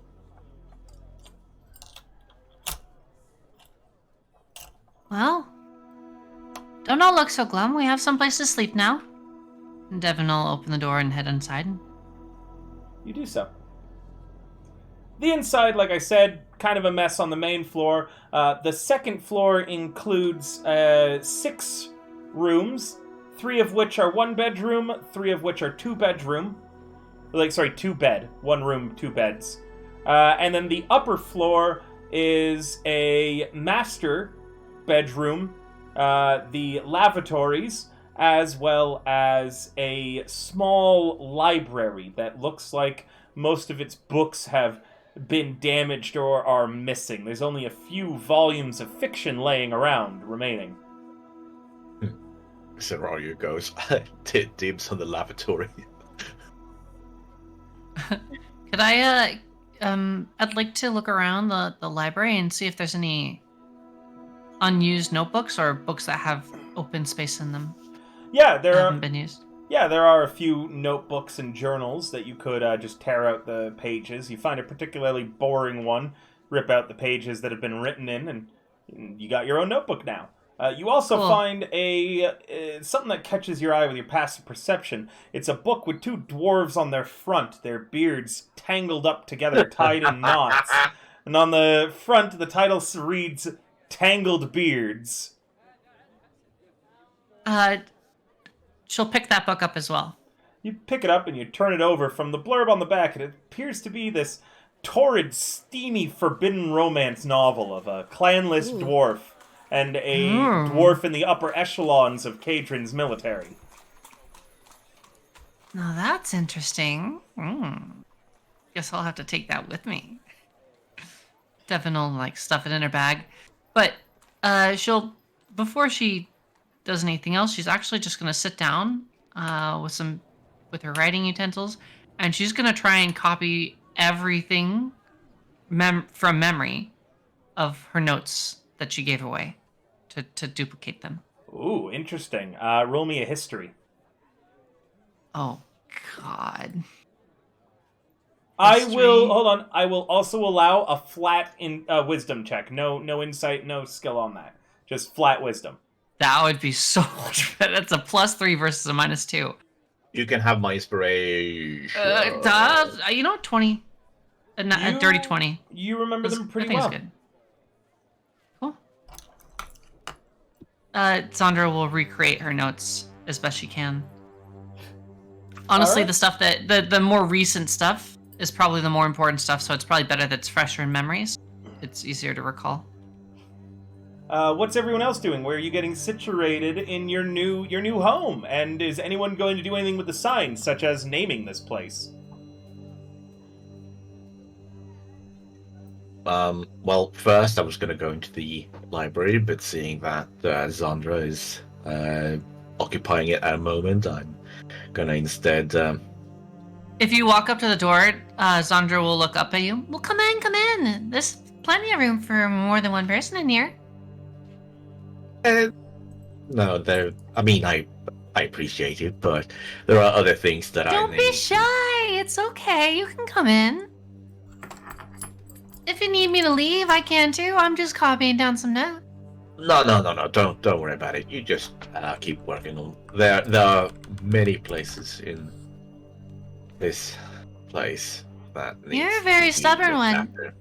You don't have to be shy. It's okay. Right. As you Anyway, look and see the book of smut sitting next to her. yep. It's in my bag. It's not out. No, it really is fine. I'll come back later. How goes the copying? Good. Thankfully, I'm able to remember most of it. The more recent stuff is the important stuff. I may have forgotten some really old notes that I haven't looked at in a long time, but I got all the important details, I think. Speaking of details,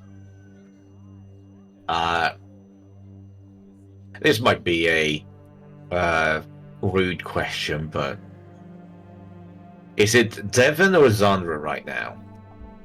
It's Devon. Are there any other versions of you other than you, Devon? There's one other. Aside from Zandra. I see. You've met her. Yes. You remember the girl with the funny accent?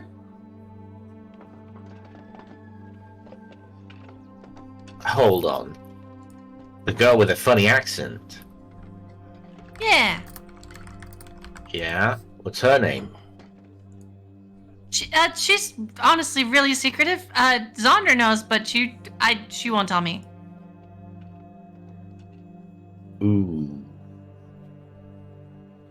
Have I met Zandra? Yeah.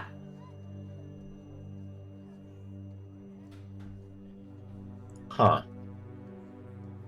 I see. I mean, all the times that... Let's see. I guess I can't explain all of it. I don't know for sure all the times that you've met Zandra. But I'm pretty sure you've met Zandra plenty. Like I said, she's the one who does all the fighting. Ah.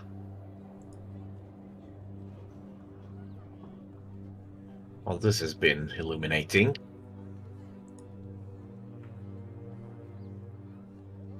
Sorry I don't have more answers for you. Of the No, three no. of us, I'm kind of the youngest. I don't know as much. Okay. How long have you known Zandra?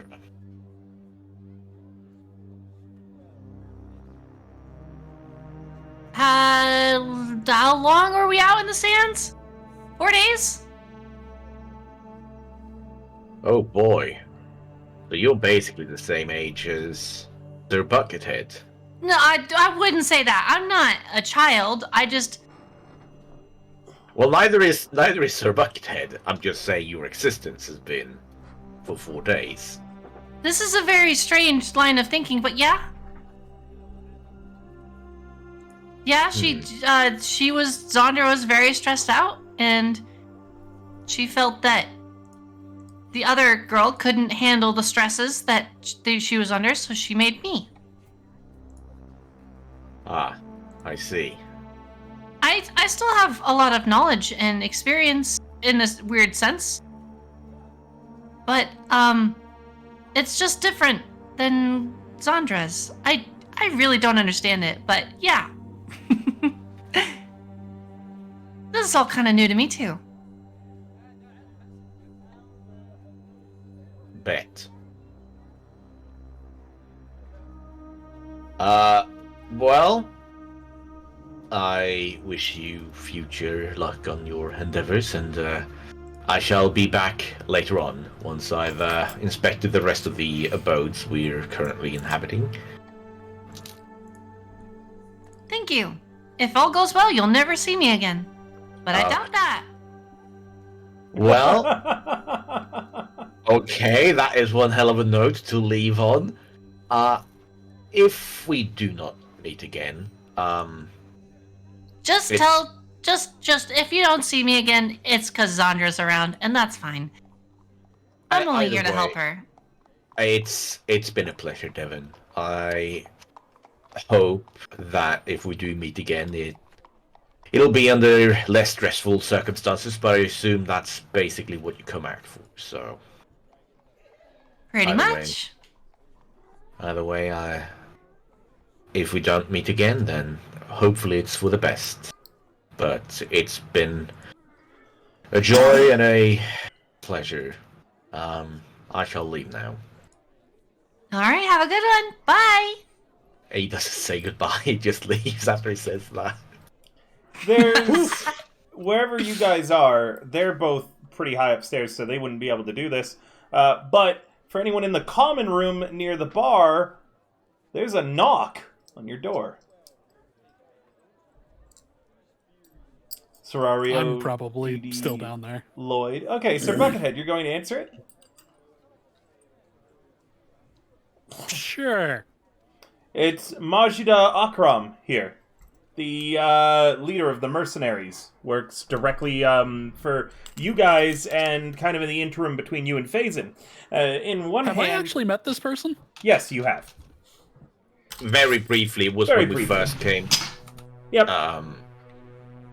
You met her after the aftermath of us fighting. She was the one. She's the bronze-skinned lady. Yep, she's the very large, muscular, if I remember right. large tanned I elf. mean, me as the player, I remember her. I just couldn't remember if... You met her very briefly. You should have met her at some point. Is Lloyd here? Is Lloyd in the common room? As I turn around and look around. I will be sitting there looking at a piece of paper, not really paying attention to surroundings again. Majida kind of Yes, he's over leads there. him. Good. She has a bottle of wine in one hand and a stack of papers in the other. She walks over to you where you're at, Lloyd, probably sitting in one of the chairs that isn't destroyed in this inn. And she kind of stands and beside you and kind of clears her throat. Lloyd. Yes, sorry? Phazin has gifted this property to your group, but because of legal reasons, the deed can only be in the name of someone who holds Thanskaran citizenship. And I believe you're the only one who has that in your group, correct? You did your 10 years of labor?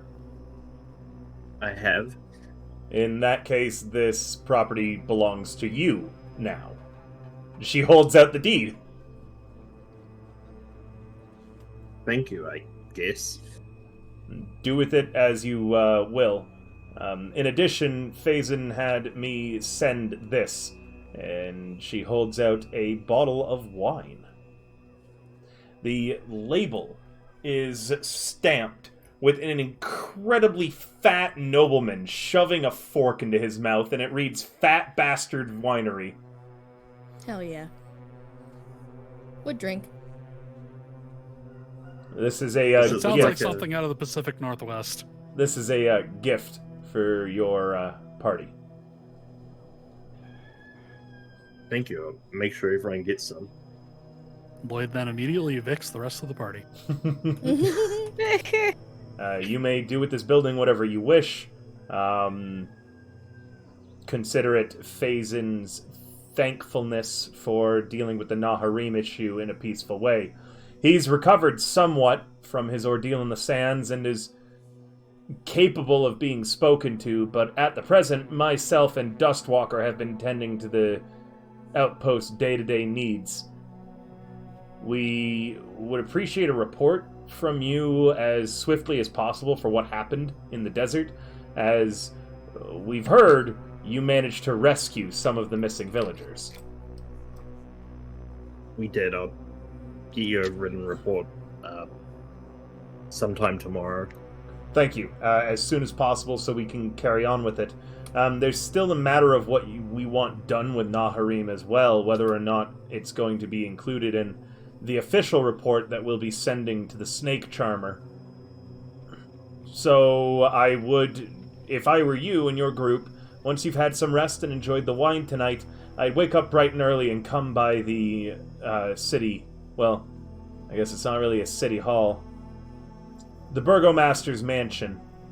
We'll figure things out from there.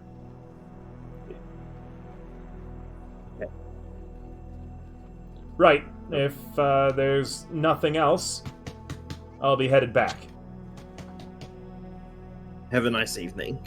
You as well, Lloyd. Give my regards to Valentin, Zandra, and the others. With that, she turns away. And Lloyd, congratulations, as the only person capable of owning property in Thanskaran, you now own this inn. Congrats. Meaning that, yes, you can't evict everyone else out. Legally, this is your building to do with what you please. You could evict everybody and retire if you wanted, and try to, just run this inn. You could raise it to the ground. I bet he could turn it into a very profitable family business. Oh. Wow. As a note, Lloyd, the laws in Thanskaran are very much hands-off of personal property, meaning you can literally almost get away with doing anything on this property, and you can't be arrested for it. As long as it's your property. The police, they have to get a very specific warrant to come in here. You now have 100% control of this building. Anything you say in here goes. You could say murder's okay in here, and the government can't stop you. Obviously, I'm turning it into a brothel. Hell yeah. Horny. Russ Bucket looks up at you and meow.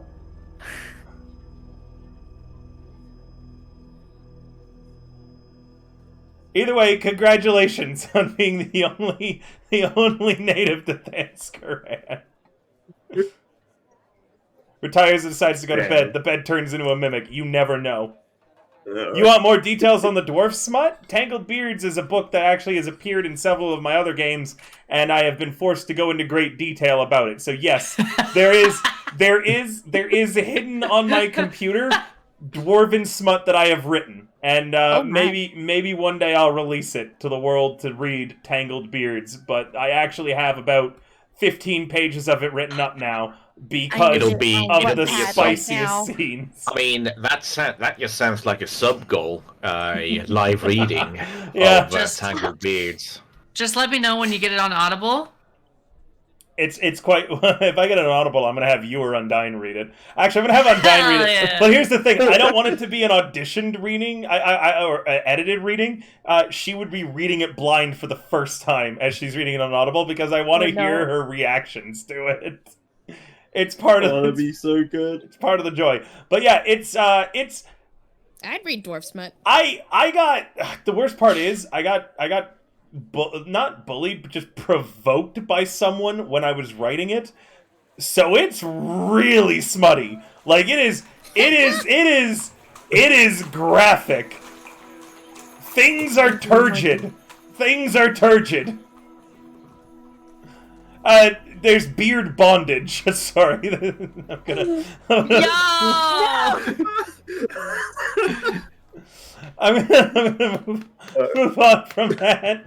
But yeah. So chat, I could get more.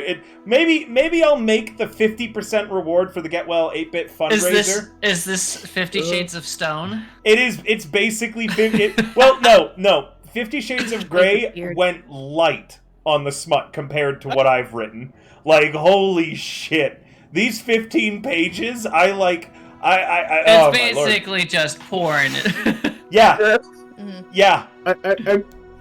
I'm picturing the fucking like beard bondage now that's like going to be leading into someone like getting like a blade or something and gently like going like slicing the beard like a few strands at a time. There's knife play. There's knife play. Oh my god. Too? And if so, do they do shibari with their own beards? Yes and yes. God. It's fashion and I it's called it. So it depends on clan. For certain clans, the female dwarves in it find it more fashionable to shave their beards, and other clans find it fashionable to grow them out. It depends on what dwarvish clan that you're a part of for the cultural norm for that.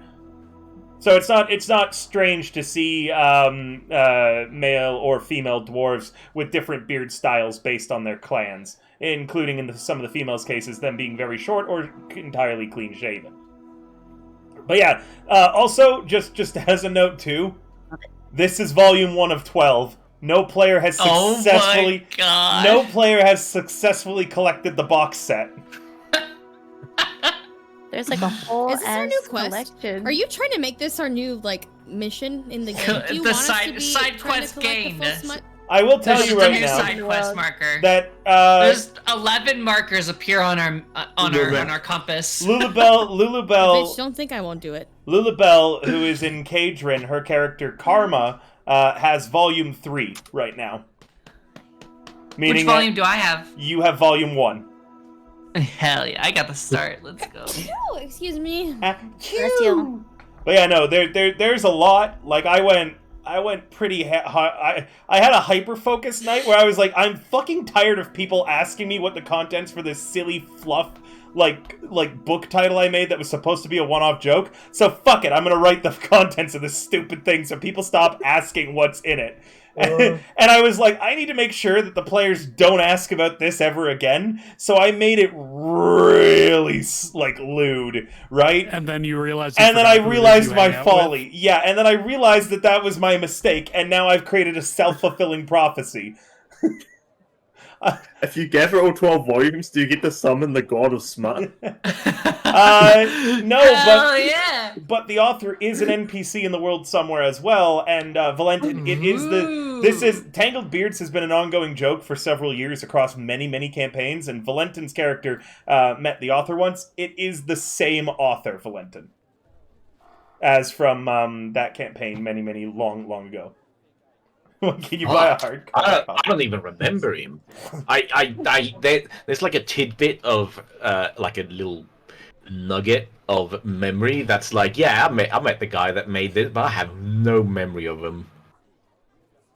Either way, yeah. So Lloyd, congratulations on owning a copy of Tangled Beards, because that's on your property. You own it. But yeah. The laws are pretty clear in Thanskaran, and as a note, this is why it's so difficult for the Cadron refugees. Without 10 years of hard labor, none of them can own any property.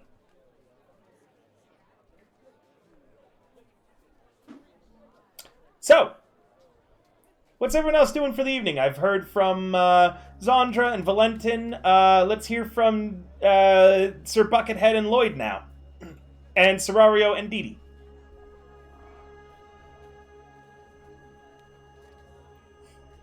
Guys, hello? Sorry, Yeah, I'm just trying to figure out who's doing what. I had to delete the message. Let's start with Oh, God. Serario. When the lady came in with the wine and started approaching Lloyd, Serario like kind of ran down the stairs like looking bug-eyed, like, who's this lady coming in his house with wine, approaching my Lloyd, and he dare talks to her and like watches her leave, and then she's like unamused, so she just goes back upstairs. This is amazing. Holy shit. I needed this so bad. Serrario's like, my Lloyd? How dare you come near him? Just a reminder, I everybody. know.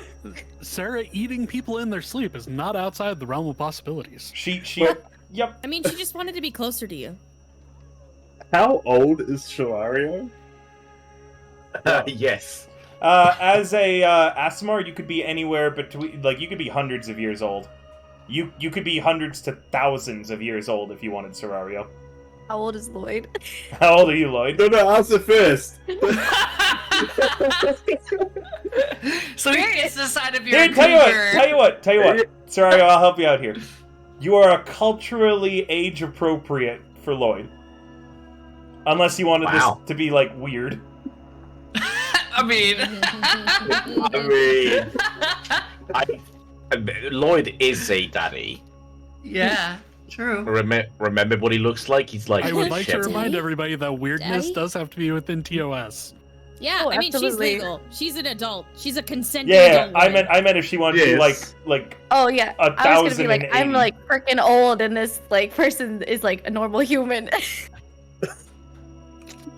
It's just revealed that Serrario is like over 100. Just He can't... I've always really liked the idea, like, prescribed to the idea of, like, once someone gets really, really, really old, they stop caring about things as much, and that's when they fully devolve into chaos, and Serrario is just like that incarnate. She's just like, she's lived through all the, like, the caring about things, and now she's just like, yeah, fuck it. Yeah, you I could wanted a have. You fireball.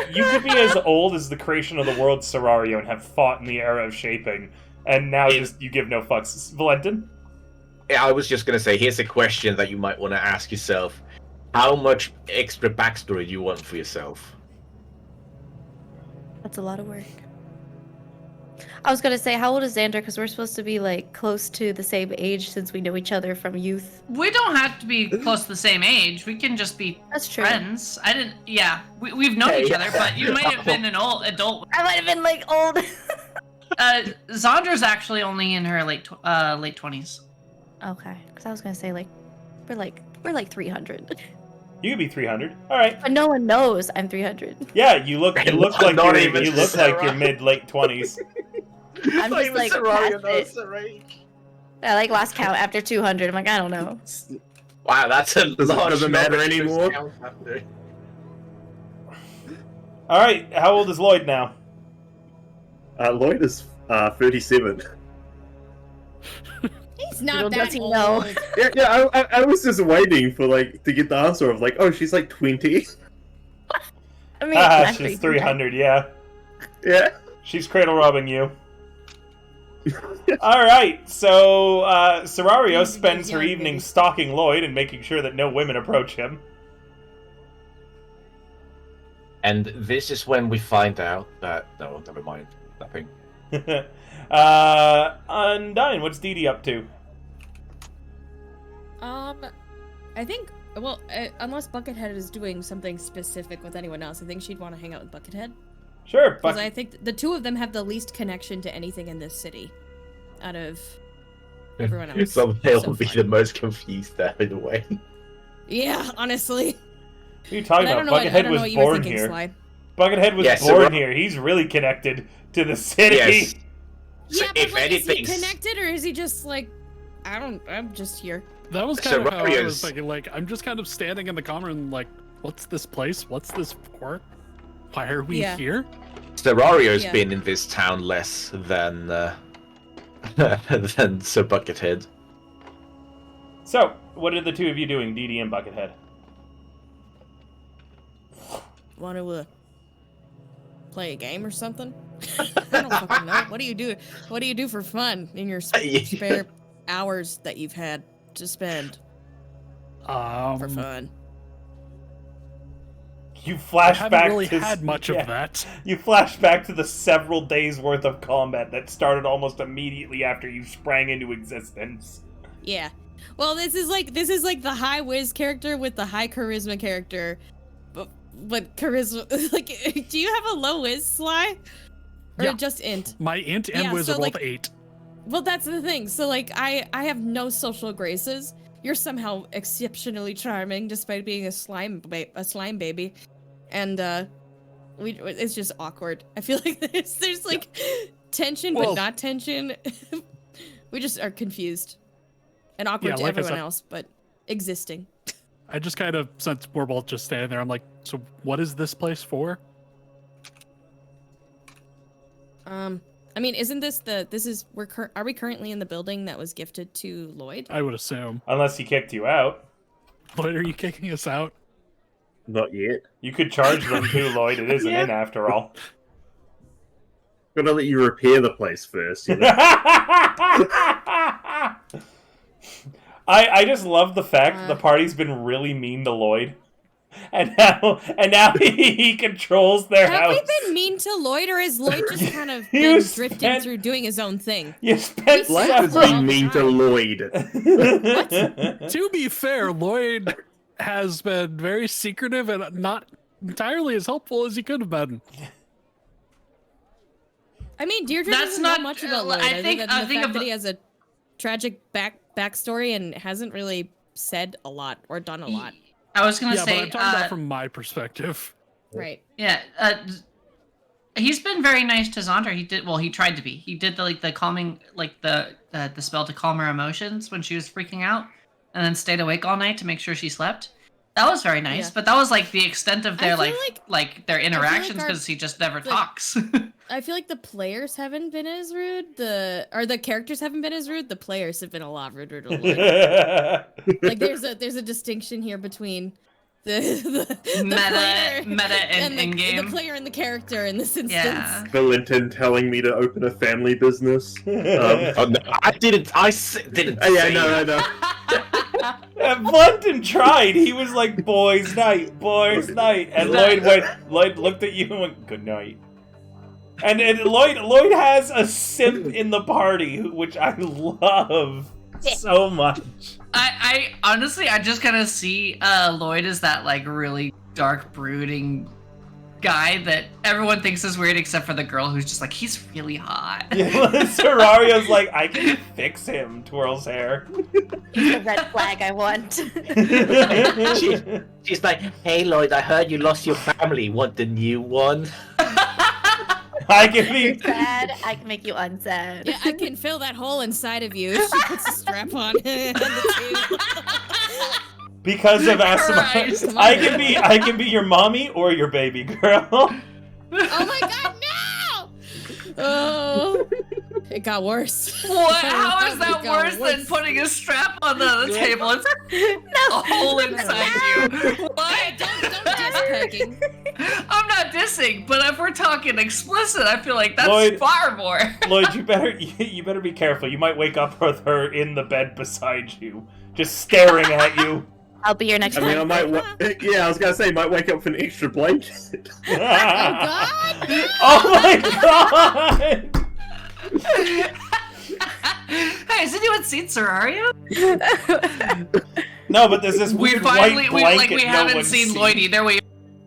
The But blanket we somehow don't see tied him. him Yeah. tied him to the bed. Like, you know when you're like when you tuck in a child and you tuck them in so they can't move around, and we just find Lloyd just like swaddled by the blanket in the bed. Can't. Serrario and Sarah both seem like the kind of person who would approach the object of their desire and be like, I can't sleep, could you read me a bedtime story? And then it's tangled beards that they're holding out. Oh my God. Absolutely. I want you to read my Wattpad stories.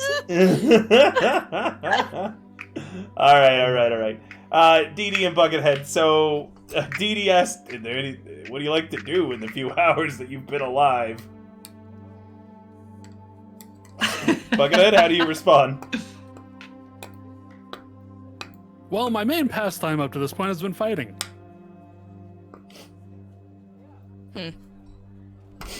That's neat. She like shuffles her feet a little Cool, In dude. the 2 weeks I've been alive, it's been Nice. a lot of combat. bit. Have you ever had a drink before? I mean, not of water, of something Get him stronger. started young, baby. That's fuck you. No. Well, Here's the Not even thing. sure how alcohol would affect me. It's some cougar behavior right here. Just it's your property, He's like Lloyd. 2 weeks old, and you're like, hey, you want to know a pastime that works great when you're not fighting? getting drunk. You know, Lloyd, it's Can you your imagine- property. I Can mean, you we could have a imagine? drinking competition. Why? Can you imagine that he just fucking dissolves because of how alcohol normally dissolve things? He just fucking becomes water. He's just bleh. Lloyd, this is your property, meaning that you get to set the legal drinking age. Oh, God. Is that how it works? Yes. Hey, yo. Hey, Dad said it's okay for me to drink it because he set the legal age for my establishment here is 5 years. Yep. The government doesn't get in the way of the free market in Danskaran.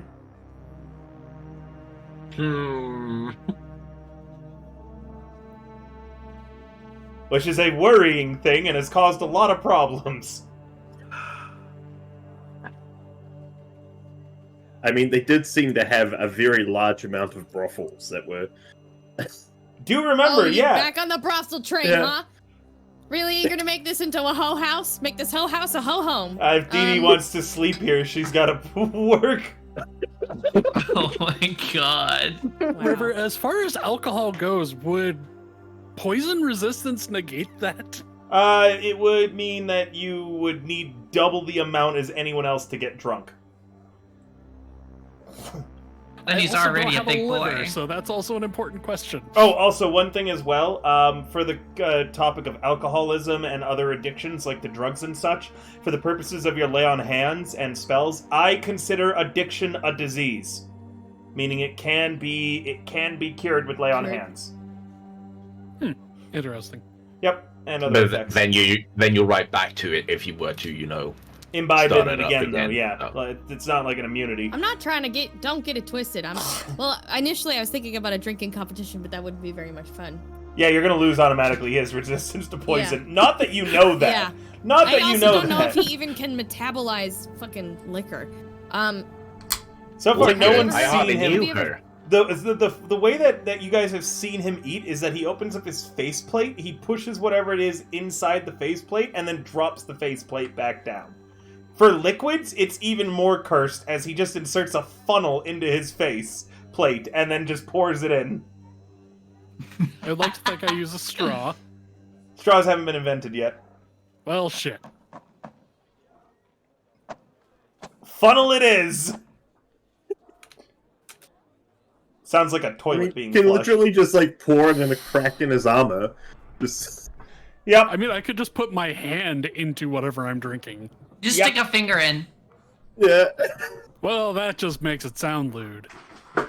And we're back to What? Tango Beans. How is sticking a single finger into a I just wanted pool to of liquid? Yeah, buddy, with a look, hand? for it to be I just lewd, wanted to for it to be participate in the lewd, weirdness. for it to be lewd, you gotta be at least using two. Do you want me to put my Yeah. finger in it? No. You just have to be making eye contact. Does anyone remember that With awesome... the liquid? Don't Not forget... with the fucking person who's holding the glass. Dude, speaking of this, Fair, it's funny fair. that you mention this because one of the first lines that Phazon said to the party was to a party member when he asked them, hey, would you stick your finger in my drink so it'll taste a little sweeter? Oh, true. Remember. True. Well, with that context, it is definitely very sus. Yes. We'll see. Sarah. Alright, so you two are just being awkward nerds.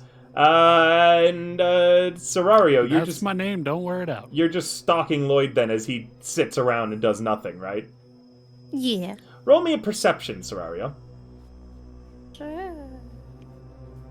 He's gonna totally see me. Is that This would enough be for you saying Serario? something else. Is that enough for Serario to catch a glimpse of whatever you're studying, Lloyd? Yeah. What are you It studying? appears to be a piece of paper that's quite old and it's been folded many times. It's It drawing appears to a have line. some form of drawing on it. You probably wouldn't be able to make it out from the a distance, but getting closer. But It's a drawing of your competition, Serario. His dead wife and kid. Yeah. That means if you burn that, there will be only you left. But yes, it does appear to be a family in the drawing. Interesting. You Put this can't knowledge move in the on. back of my head. God. I You am- can't move on until they're Serario gone. will remember this. Yeah, that's scary. That's scary. Yeah, just a little fucking bit. Serario was gonna like, well, okay, look, in the benign and like the yandere light version, the intrusive thoughts stay winning. They really do, bad warlock. In the wholesome way, what could happen is that Serario just gives a lewd drawing of herself to Lloyd. I think that's like the best case. It is like, put this in your wallet instead. I think that's the best case scenario. The worst case is that she destroys it. Also, I have a question. I have Can an I answer. put the deed for the building into my spellbook? Why not? Because, like, rules is written, Yeah, my your spellbook when can if contain all I sorts of magically transfer it to a new book, it just copies over the spells, but that's generally because you're not meant to put anything else in a spellbook. So, No, I allow spellbooks to include a lot of stuff in them, so you can absolutely go Okay. ahead. Yeah, because I consider that a great way of hiding what your spells are is to include some dummy things in the code. I also allow spellbooks to be tattoos on your body. So yeah, I don't mind if you've copied the deed into your book. Cool. Just do know that the deed, like, itself does state that this is the original copy, and should anything happen to it, you can't prove ownership. God damn it.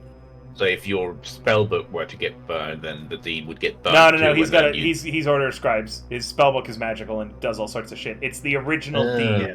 like the physical copy, not the one that you made that copy. It's this copy that's the important one.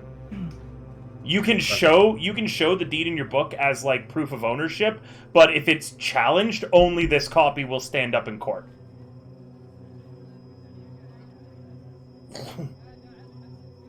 It's a very common tactic in Thanskaran to steal someone's deed and then challenge them to prove that they own the property. And if they can't, that's when the government takes control and auctions the property off.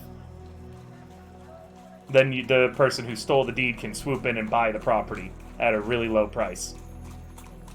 Gotta love shady business practices. But yeah, little Thanskaran fact. Is nobody else doing anything? If that's the case, then it comes time. Which one of you is claiming the biggest bedroom, the master bedroom on the top floor?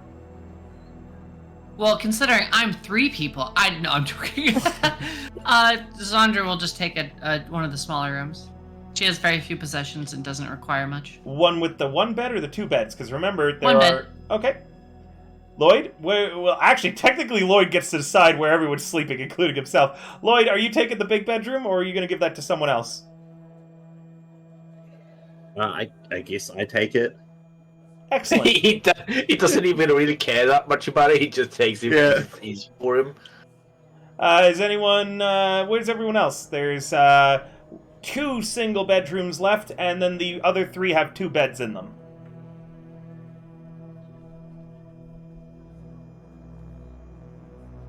Serario, are you taking a 1-bedroom room or a 2-bedroom room?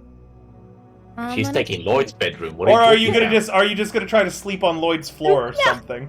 about? You are? Okay, let's roleplay I'm gonna be that the out. dog. I was gonna go to a 2-bedroom and look at Dee Dee and see if she wants to join me for an impromptu girls' night. Oh, hell yeah. Damn, and I you remember don't having even those with my- invite with my Zandra. squad. Shit. Yeah, dude. because Fight in a damn mud pit it, it's for okay. Bloodsport. What are you thinking? A blood sport. Yeah. What about it? What's a blood sport? You fight each other till one of them bleeds, and then you're done. Is this girls' night? Blood sports? She's like, she quirks her eyebrow up at you. Like, have you never had a girls' night before? Not with blood sports. Well, what are your girls' nights like? Gossip. Oh. You tell me who you think Oh. is cute, and I tell you what I think is cute. Sarai's cute. just What do you here to mean? gush. Who I I don't fancy? fart. Yes. I mean, She like scratches her head and looks confused at the notion of like having the hots for somebody. And she says, Get along well "Hey, with Sandra. with who? Xandra. With Zandra. Oh, Aren't you guys well, still I in mean, the common room having No, this we're conversation? walking away. No, she, No, they're She they're was in my their bedroom. room. They're in their room. The common room is my bedroom. The common room's what I call my vagina. I'm sorry. Oh my god!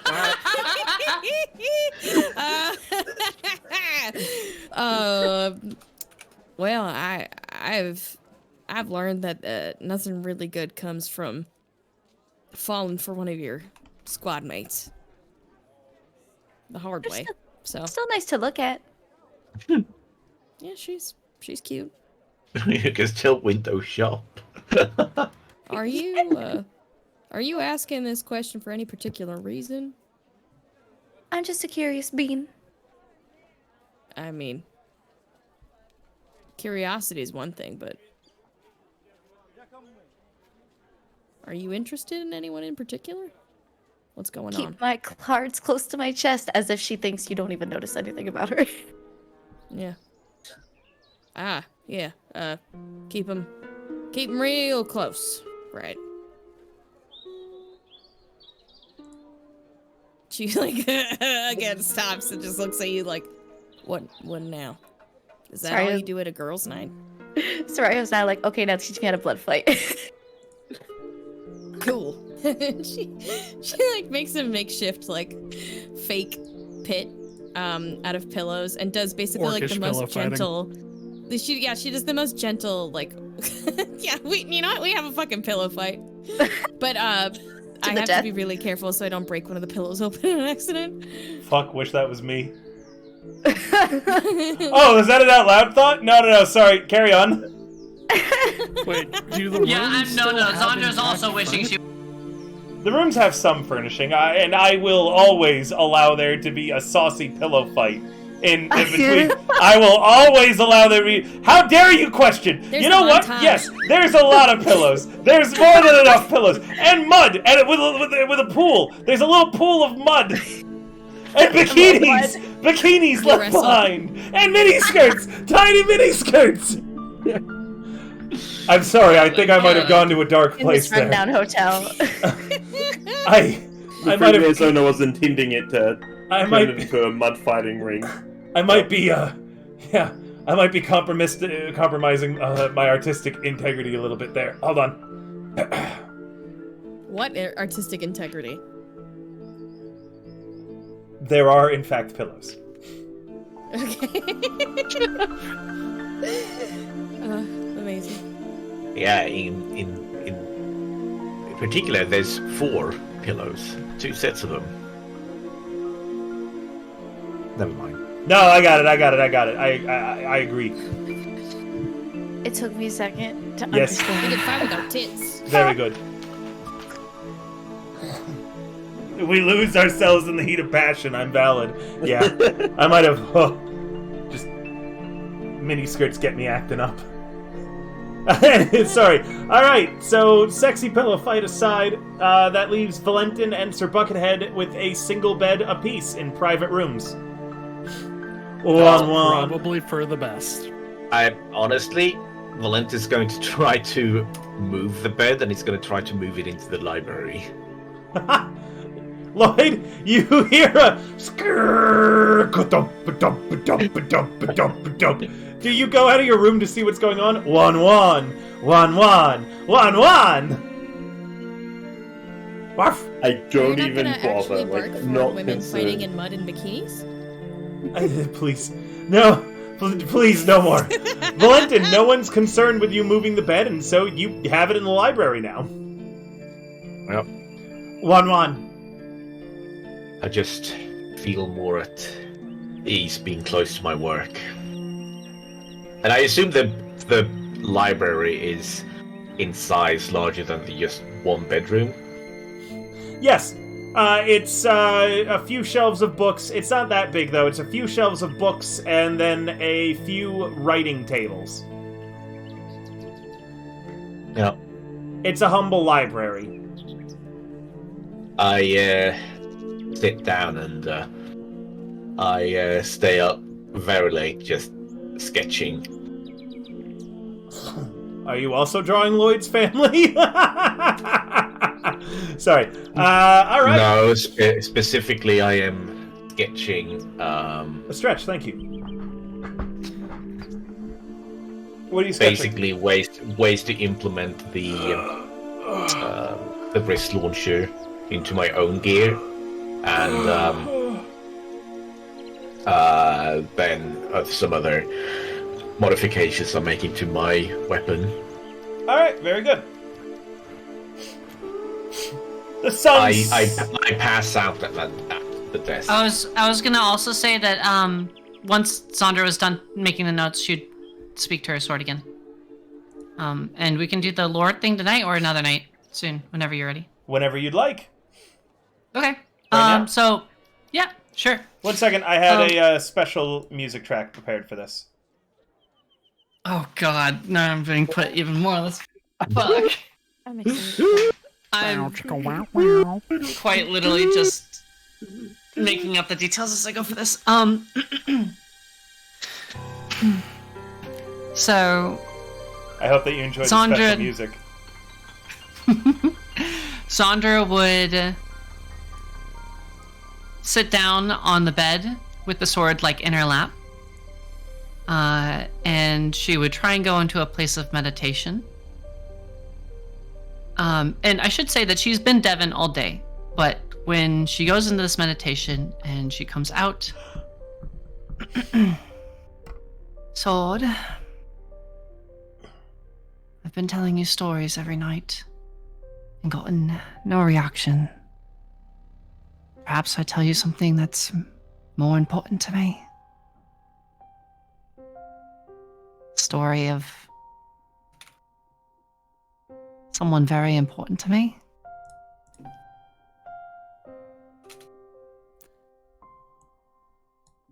When I lived almost a past life, I lived a life of luxury, surrounded by servants and slaves, all taking care of me. But one of them was different. She didn't treat me special. She just treated me like a friend. Her name was Devon.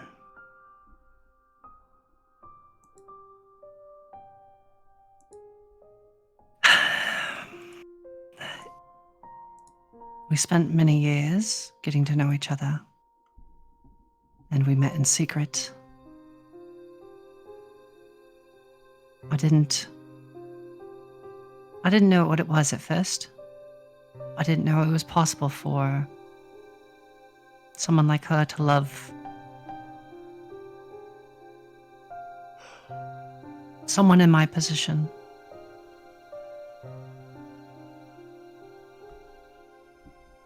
I thought that she was just going through the motions to keep me happy.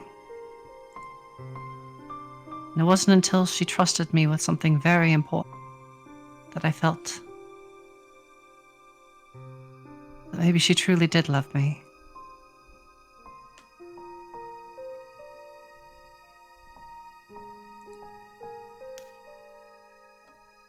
She's the one who brought me into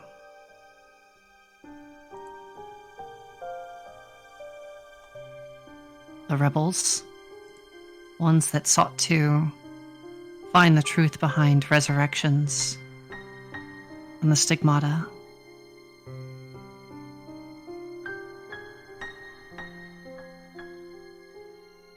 She stuck her neck out, risked not only her life, but all the lives of her comrades to tell me. To me, that meant everything. That I could be trusted, that I wasn't just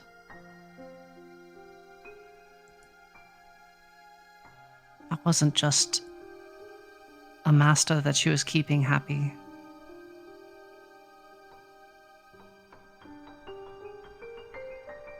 And so I dedicated my everything to helping her and her friends.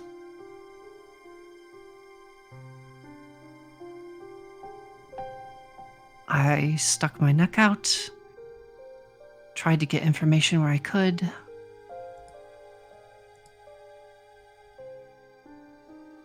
Eventually, they trusted me and let me learn more. That's where I learned a lot about the ability to transfer souls. Was through them. But in the end,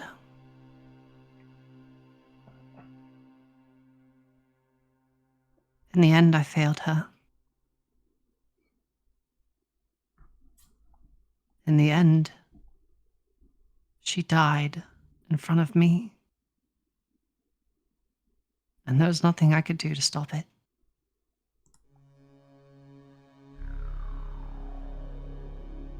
I failed her and all of her comrades.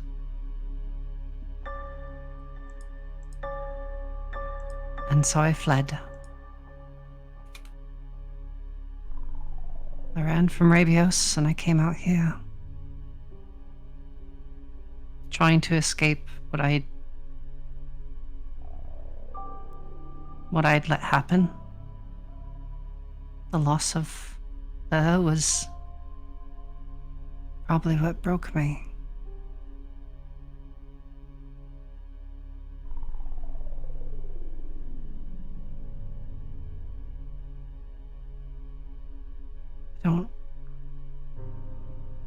Don't know what to do.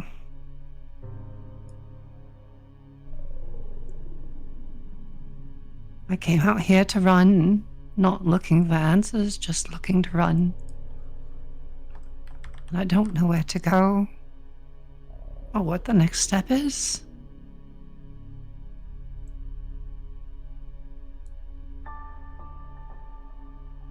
I'm very grateful for the people I've met here, but I am worried that I'm going to do the same thing to them that I did to the woman I loved. I'm gonna let them down. They'll die because of me.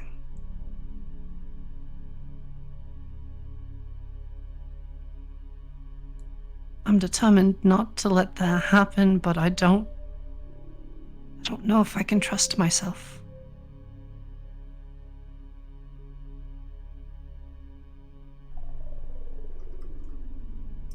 The yelling of the sword in your mind, that constant battle cry, quiets down. For a long moment, there's naught but silence from your cursed blade. And then it rumbles, one word deep in your mind. A question, and yet a statement at the same time. Vengeance.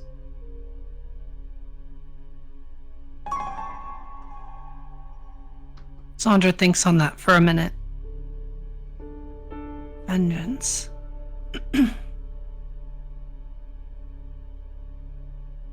Vengeance against those that killed my loved ones. Vengeance against the system of oppression that held her and everyone down in Rabios. Vengeance against the hierarchy.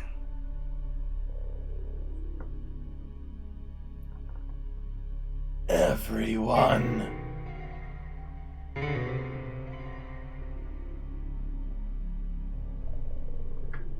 No, not everyone. There are good people. There are those that are trod upon for being good and they don't deserve it.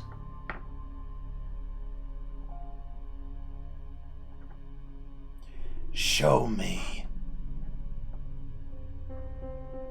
Sorry, River, all I heard was me. I didn't hear the Show first word. me. Show me.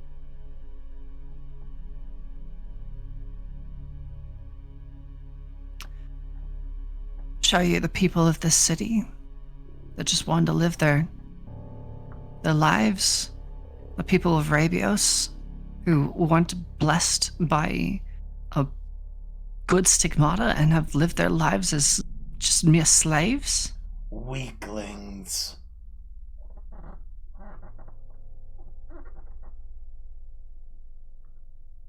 Is to you the only people that deserve life those with power?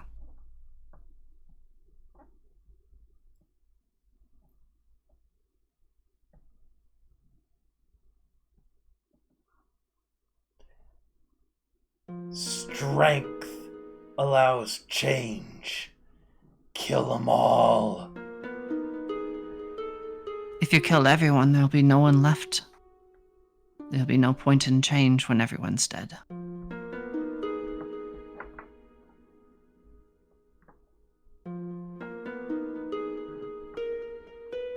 The sword falls quiet as if it's considering that theory.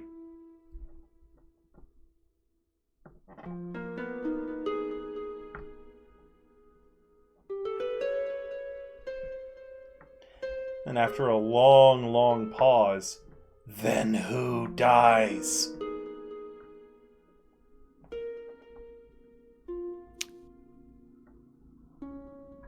Those that would use their power to hurt those under them. Anybody who abuses their power. Corrupt kings, queens, monarchs. Kill them all.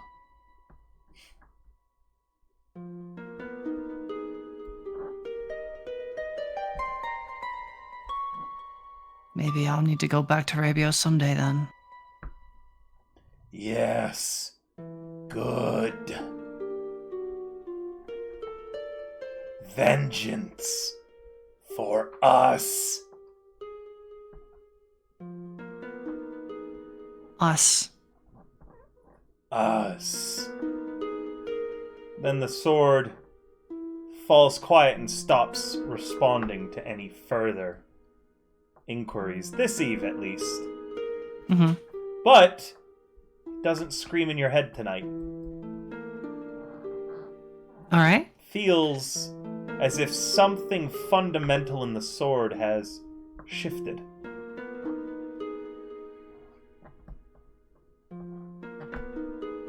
When attacking, write this down. When attacking any creature that holds a position of power, such as agents of the law, nobility, or monarchs, the blade gets a circumstantial +1 magic bonus to attack and damage. So if she were to attack Lloyd... Yep, Lloyd holds power now, so +1 on Lloyd. The citizens of Thanskaran all have a much higher degree of privilege than most. Cool. Yep. As Basically, she just has Sword of Rebellion. Yeah. Strike down those in power. That's you cool. know, the blade doesn't have a name. You could call it the Sword of Rebellion if you wanted. I had called it the Sword of Damocles. Thank you. Previously, but Damocles obviously doesn't exist in this setting, so you can name this sword whatever you'd like. But either way, something has fundamentally shifted within the blade.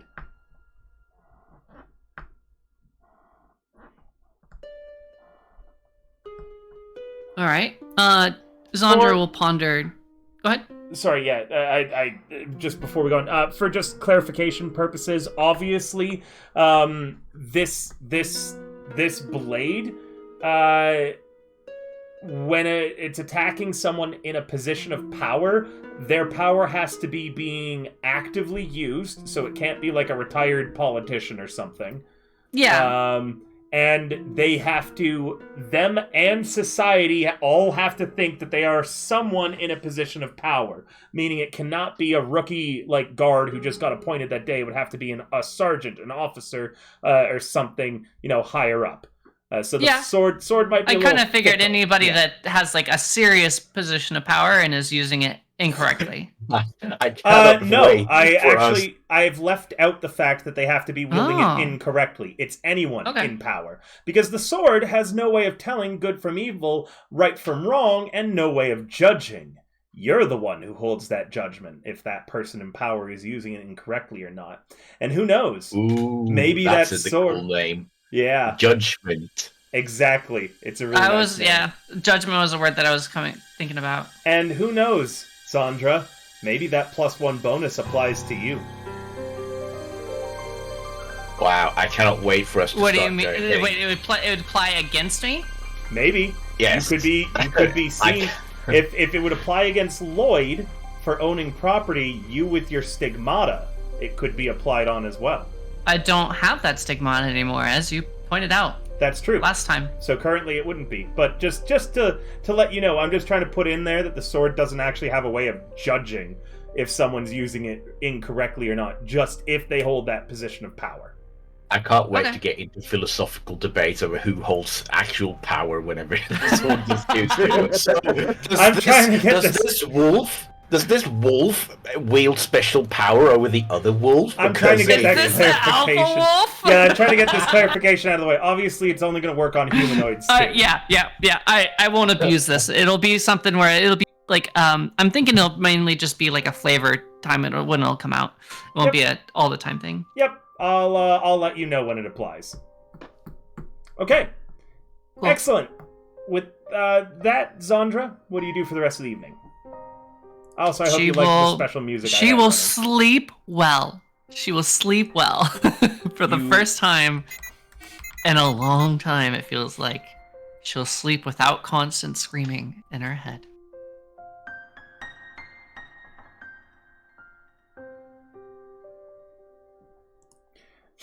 You do. Unfortunately, in the morning, it's not the screaming that wakes you up.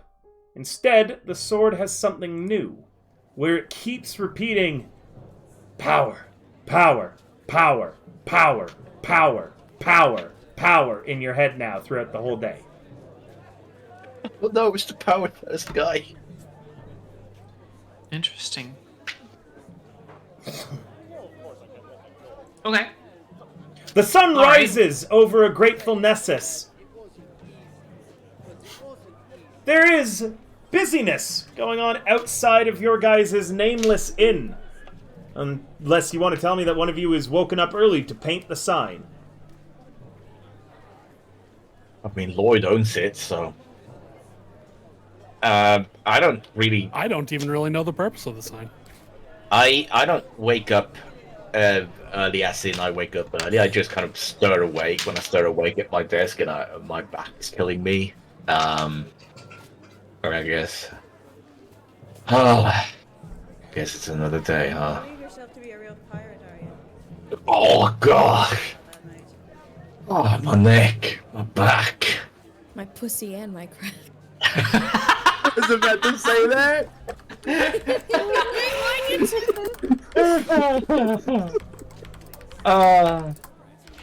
Oh, man. Okay, I'll... Hold on, I'm typing something to you. I'll just stop typing it. What you said would be the purposes of, in case you are ever knocked out, separated, or otherwise lose track of your gun, the purpose of doing so would make it impossible to reverse engineer. Right, If you were so to make an engineering check to make your gun overly complicated for no reason, like just making all sorts of like complications with it, it would become... I mean, so it already... There's a lot of those things in place, but I'll make a check for it. Yeah, this is an actual check that someone would have to beat in the future in order to reverse engineer your gun. As you add in extra things to complicate it. Allow me to use my inspiration for this, and Go ahead. That's Thieves' Without Tools, that's sacrificing its function, obviously. A 15. 15. Yep, you can also remake this roll at any time. The new roll will override the old one. So currently, after you can do this every long rest, or just let the 15 ride if you want. I'll probably say that if I'll remake the check every week instead, because if it's every night, then it's just I'll just do it every night until I hit a nat 20 or whatever. Sure. I'd rather just have a time thing, Perfect. because I need to I need to re-sketch and rework it and rethink my approach. I thought that would be something you'd be interested in me allowing, considering of how you now know there is a bad and evil organization whose one of their goals is now getting a hold of your gun to mass produce it. So that'll make it far more difficult for them to do so, even if you get knocked out or down in a fight and they just try to snatch the gun up. You could also try to, like, later on, I will allow you to, using downtime actions to create something, for instance, in the hilt, like, that will, the handle, that could, like, cut someone if they weren't holding it the correct way that only you know how to hold it or something. If you wanted to trap it. So, yes. Fun fact, I was already I know you, and I thinking figured about you these were. things, and the reason why I was thinking about these is because when we were discussing whether to swap systems or whatever, the inventor class for second edition has, like, one of the subclasses is you have a weapon that only you know how to use, even though it's like just a modified version of a different weapon. So basically ID locking the gun. Yeah. You can find ways to do that, absolutely, with downtime and such. I'll just keep on working on that. Cool. But once I've done my weekly sketches of that thing, I'll stagger to my feet, and I'm just gonna go outside into the sun, into not the wilderness, just outside. I'll go outside. Into the street, yeah. It's a busy day. The people of Nessus are recovering and rebuilding as best they can. You can see homes and shops trying to be rebuilt. There's a lot of activity about, and there are people talking gratefully in the street. You also see a lot of the mercenaries and guards around. It would appear as if Majida and Dustwalker have decided that regular and extensive patrols are a great way to make the populace feel safe. They all greet you.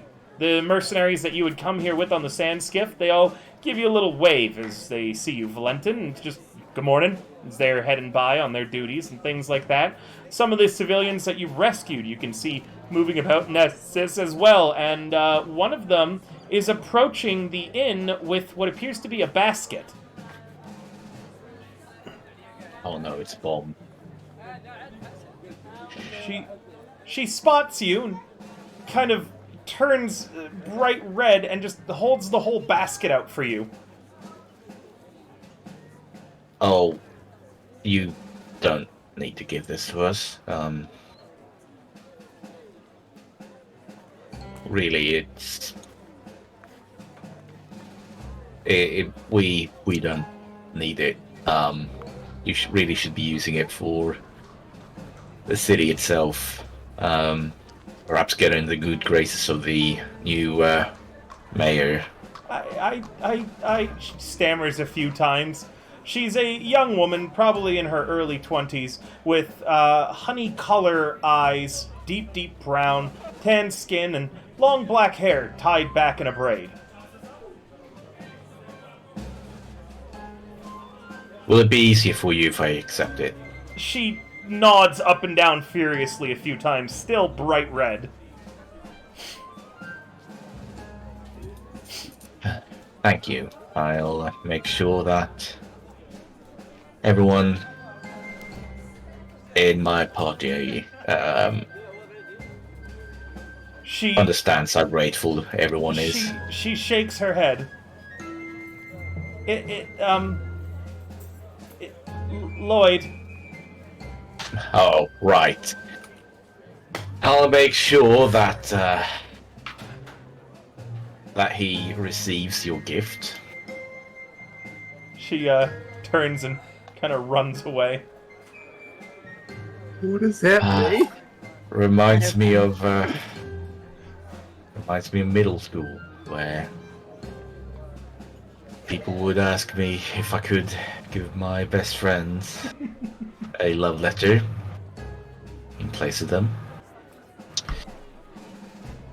I'll put the...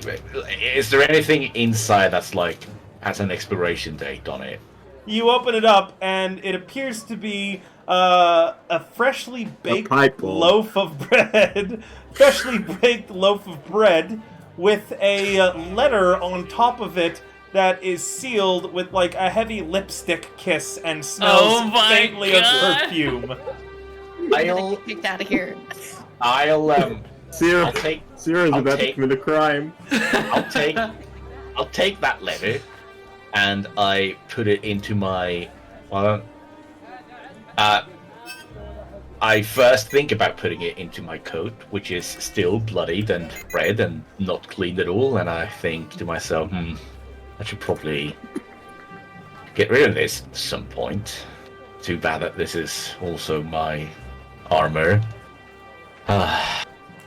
If only there had been a really cool overcoat that would have been brought up during our excursion into the desert that I could have used. Ah, well. And I just hang the coat up on it. Are there trees? In like the inn garden or something? Or like, is there anything that's living? Yeah, there is some foliage. They're huge, big, leafy, fern-like trees. I hang it up, my coat on that, and then I put the letter inside my waistcoat pocket for the moment, because I think to myself, if I were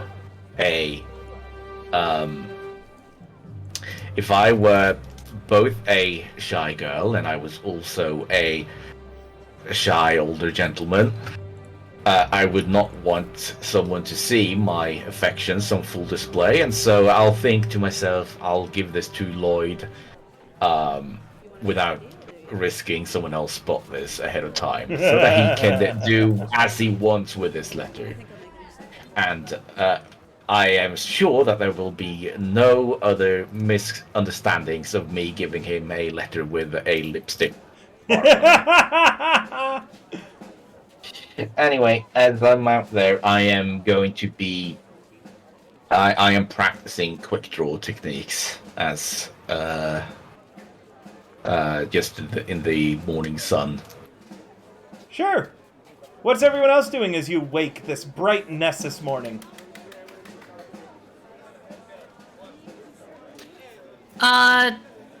Sandra will wake up to the sound of power in her head. And she feels okay enough not to be Devin today.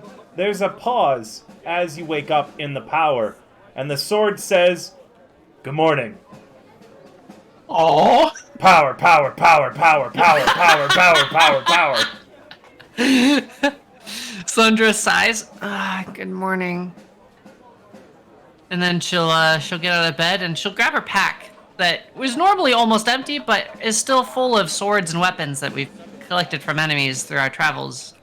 She's gonna go see if she can find some place to sell them. Sure. Is anyone going with her?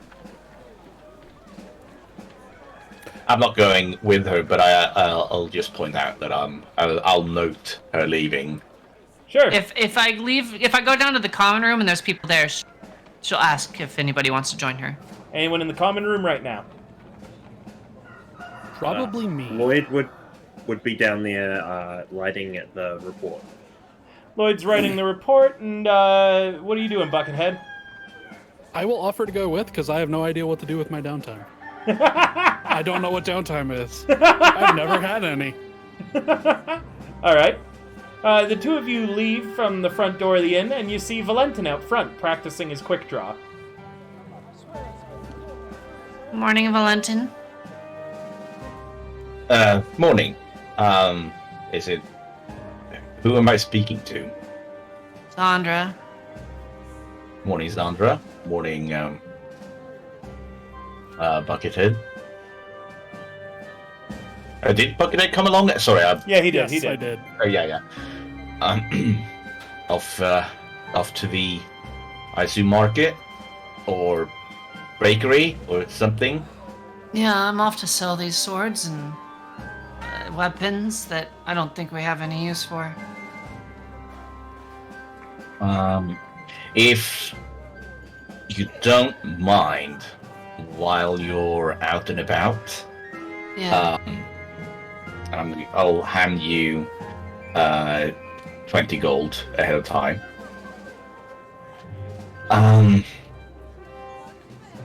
I'll hand you a piece of paper with a sketch on it.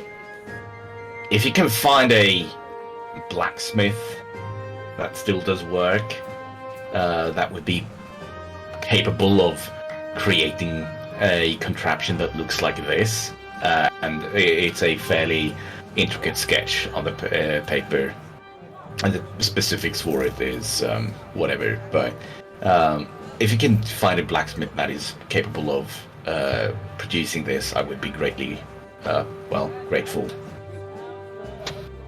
Okay, and so what do I tell him? Just, hey, can you make this? I'll pay you 20 gold to make it. Well, if he asks for more, then I'll just have to pay him later on, but I assume that 20 gold will be a good start. It's a lot of money. And if they can't, then I'll just have to keep looking around. Very well. I'll see what I can do. Thank you. Enjoy your day. You too. Serario and Didi, when are the two of you waking up after your girls' night sexy pillow fight? I'm like attempting to roll out of the bed, realizing I'm like super hella sore and some bruises, and I'm thinking to myself like, God damn, how hard did Didi hit with those pillows? Oh shit, that was not the pillow she was hitting you with. Wink. Wink.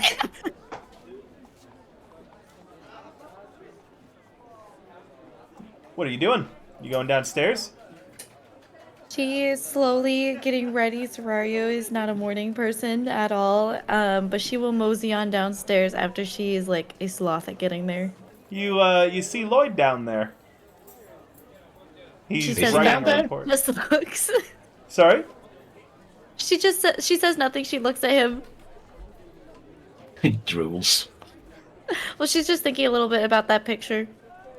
Lloyd, while you're writing the report, you know that feeling just when you're being watched? It's coming over you. That's not the only thing that'll be coming. Oh my god. Ooh. I'm sorry. I'm tired. We have a big fucking menacing aura around you. Lloyd, do you do anything, or do you just keep working despite the fact that you feel like you're being watched? I just keep working. Like always. Nothing moves this man. Nothing. Not even near death. His living wife does, but Wait, his wife is alive? no. Oh, good. Good. Good. I mean, Lever Undyne. would be like, plot twist. Damn. Undyne, I what's didn't even see Didi? it coming. What's Didi up to? Didi's praying in her room. Alright. That's how your general morning goes. Zandra, you reach the market. It's a pretty humble affair. Nobody seems to be selling or buying things at high prices. Everything's running on silver and coppers because of how broke the town is right now. Did I ever, before we move on, did I ever mention how Didi prays? No, tell me. Her focus is on her back, but I think she prays for the day by doing push-ups. So she does push-ups for an hour. Nice. Nice. Hell yeah. Hot. While doing push-ups, you recite your prayers to prepare your morning spells. Yep. So Okay. yeah, Zandra, there is a blacksmith after making some inquiries. He is a very, very, ornery old folk by the name of Anwar Cham. And I know his name from asking around, or I'm talking to him. You know his name from asking That's a name. around. He has a name tag that says, "Hi, my name is that." What did you say his name was again? Anwar Cham. How do I spell that? I don't think he knows. Yes, I do. Okay, Anwar Cham. All right, got it. Cool, I got it. So she'll Did they also give directions to where he would be? Yep.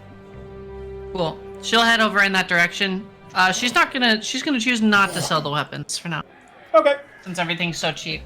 1 second. Just to remind you guys about the city's layout as well as its flag.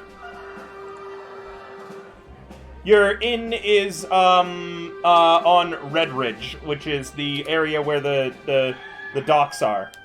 Theskin's Dune is where you find Chom Blade Works. The blacksmith is a massive man, jacked beyond jacked, muscles upon muscles. Ooh. He is human, with very tanned skin.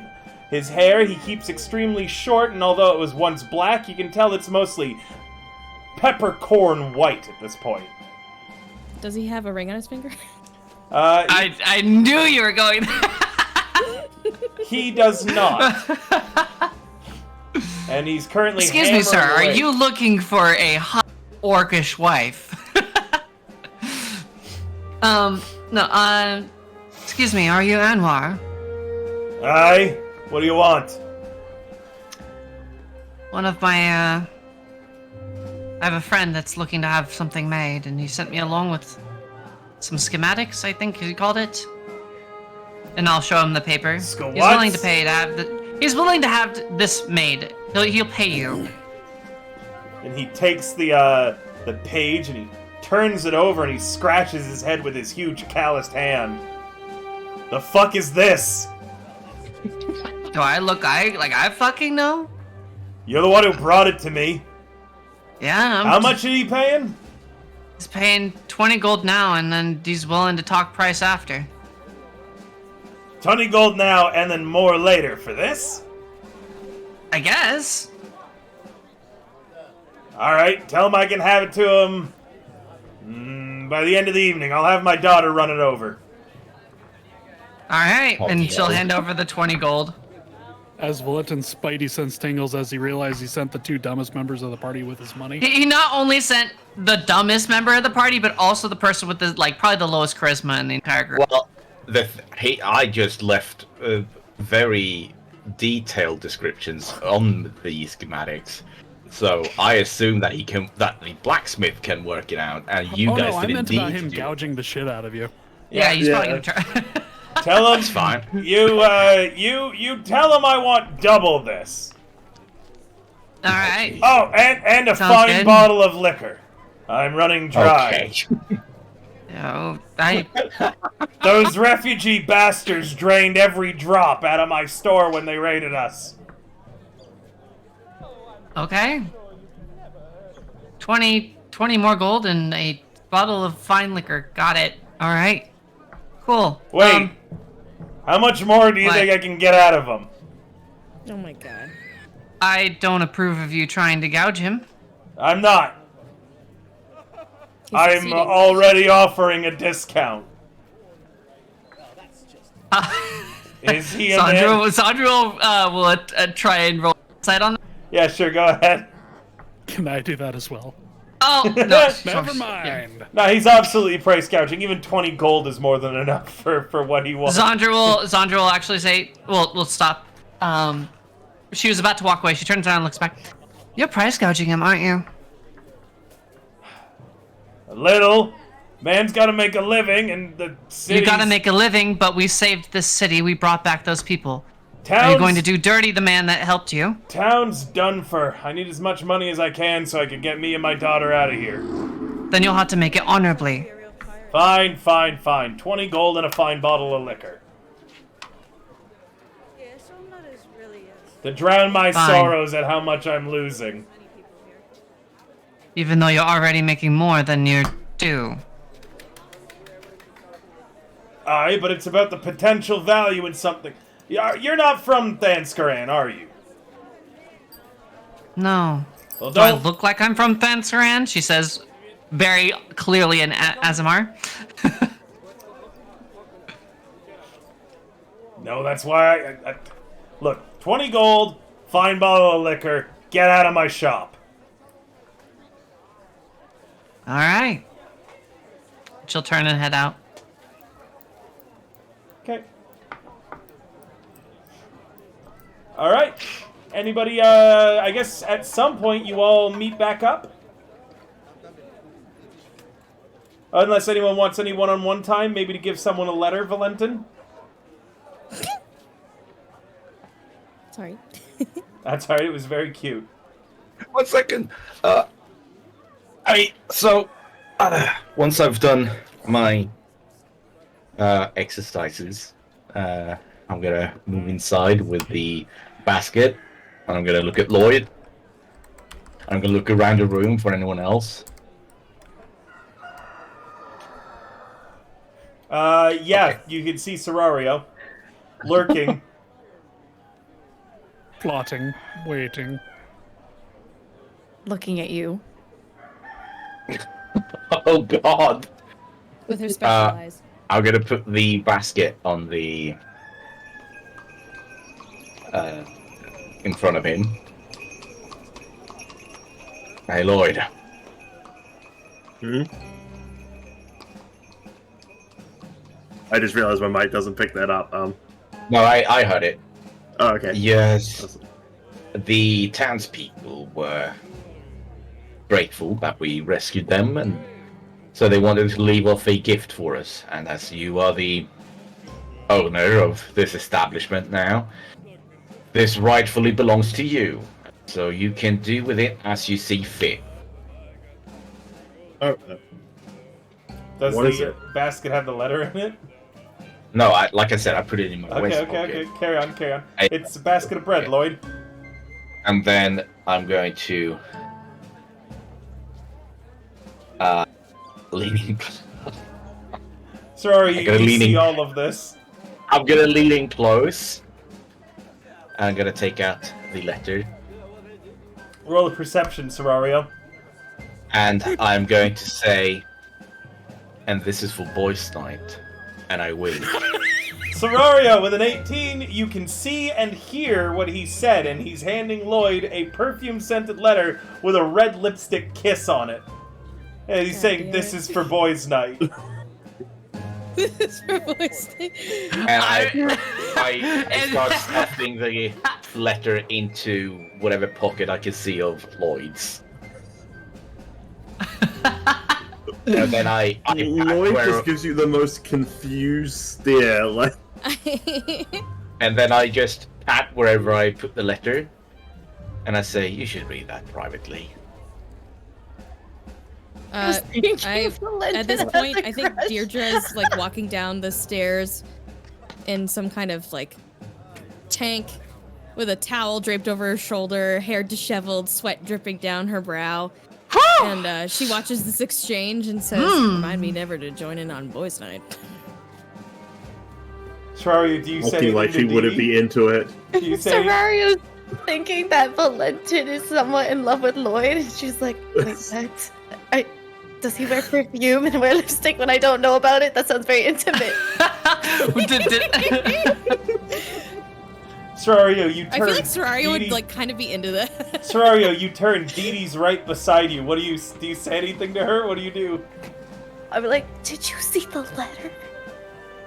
Yeah, I did. Do you think they're lovers? I don't know. Are we supposed to exchange letters like that after girls' night? I gotta go write a letter. Serario rushes away. Maybe I need to write a letter too. I don't know.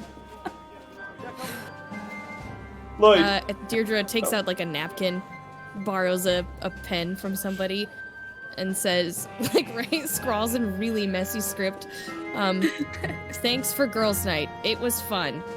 More blood sport next time. Love, Dee. She's like, she crumples it up into a ball and puts it in her pocket to give to Serario later. all right, add one love letter to Serario to your inventory. Okay. Is it a love letter? I think this is a You platonic signed it love with letter. love. Yeah. It's a love Platonic letter. love, baby. Yeah, it can be platonic. Whatever floats your goat.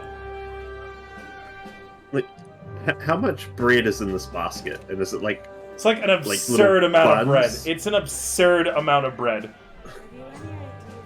And it's all There's very no such clearly thing. fresh and homemade. Do you want to Okay, open the I letter? like how your main interest is the bread, not the fucking letter. A man's gotta eat.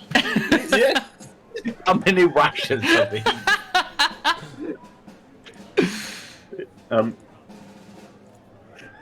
I guess oh, does Valentin walk off or?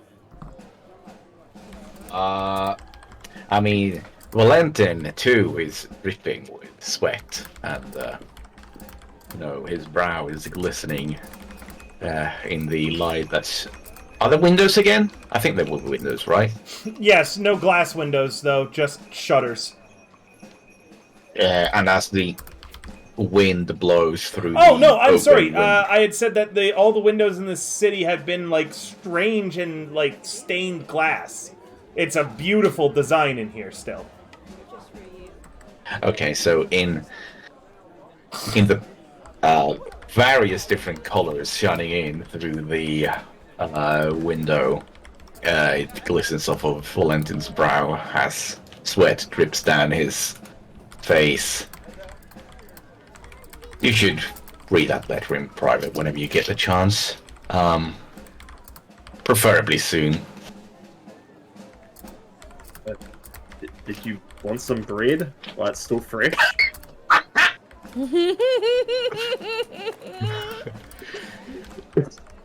I mean, sure, I'll have some, but I should get myself cleaned up first.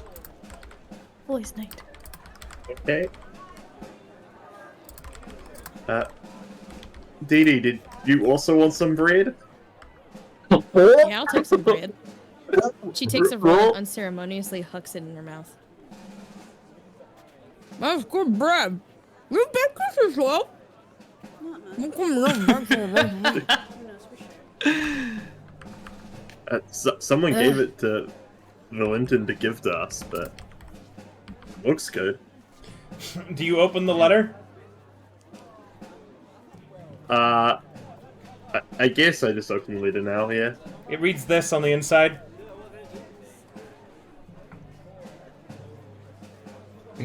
I'm coming to kill you in your sleep. Lloyd, you blink at it a few Beautiful. times. As it's written Nope, in it says, Elvish. I'd give my a left nut to go on a language- date with you, love. It's written in Elvish, a language you don't speak or read. As you blink at But this. it's a few languages I don't speak. Oh my god, you're kidding. Well, You did if this on only you- purpose, you ass. if only you had an elf that could It's in translate it for you. it's in beautiful feminine script, written with like the curvature of the letters ends with little hearts at the end. It's written in a cutesy sort of form of Elvish script.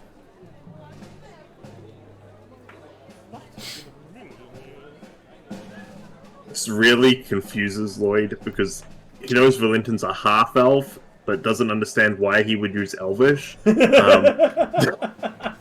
Oh, yeah, right.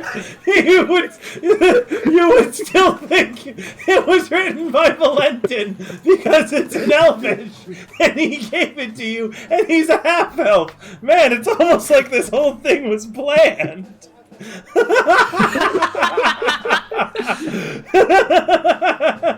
Hello, Raiders. Thank you so much for coming, Dark Zance.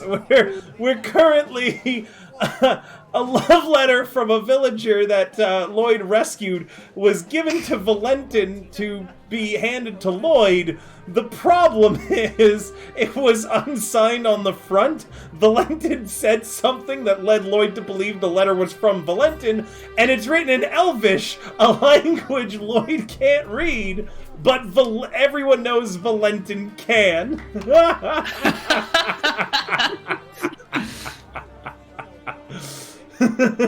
Meaning that it's a perfectly crafted situation right now where Lloyd now believes Valentin sent him a very strange letter that he can't read.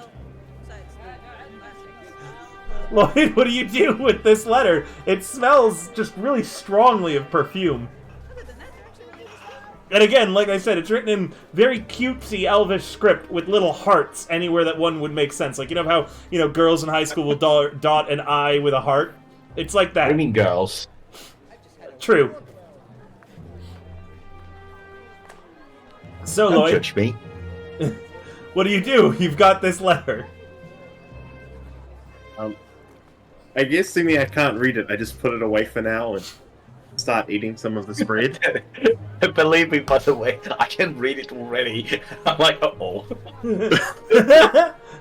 It's pretty great, isn't it, Valentin? Because he can read it. So, you just eat the bread. Time passes. Yep. You're writing your report. Is anybody doing anything in particular? I'm still out, right? You can be back. We can have everybody gather together now. Majida did ask you to meet up with Phazon and give him a report of how you rescued the villagers and what happened. So this way we can plan our next moves as well as figure out what you're going to be telling the snake charmer. Session's gone quite well. They're returning from a pretty hard-fought battle where they rescued a bunch of villagers and are rebuilding the town that had been raided. Sandra will return and head into the common room and she'll set down the pack that still has obviously the weapons sticking out of it. Is Valentin here or is Valentin not in the common room? I'm gonna say everyone is in the common room, as this would be the time of day that you guys had planned to meet and talk about what next. So everyone is here. Valentin, I found a merchant I found a blacksmith for you. He says he'll have it made by the night and he'll have his daughter run it over. But he's expecting another 20 gold and a bottle of fine liquor. I don't know if I can find a bottle of fine liquor, but... You might be able to, I mean, honestly, you could probably just give him the 20 gold. He's kind of... He's jacking up the price because he thinks that he can get more money out of you. I know. Okay. He needs it more than I do, for sure, looking at the state of the city. Either he'll put it to good use, or he'll... well, he won't. But Fair enough. assuming he has a daughter, like he said he was going to send over, then I assume he has someone else he needs to look after, so he'll definitely put that money to good use. So I'll prepare an extra 20 gold and I'll send it his way, but I'll tell his daughter that unfortunately I don't have a bottle of liquor and I probably would have difficulties procuring one, but I'll wish him luck on whatever he uses the money for. Alright. And then I wasn't able to sell the arms that we'd gathered during our travels. Well, not that I wasn't able to. Hey, Yulia! that- Thank you so much for the raid. Hello, Raiders! Thank you for coming in, guys. I hate to interrupt the RP. Just give me a moment to thank That's the fine. raid. Yeah, of course. Thank you guys so much for coming out. Do I have any of my mods present right now, or is everybody sleepy today? I think that Kaho is here. Kaho, if you can, Yelena, could you give a shout out?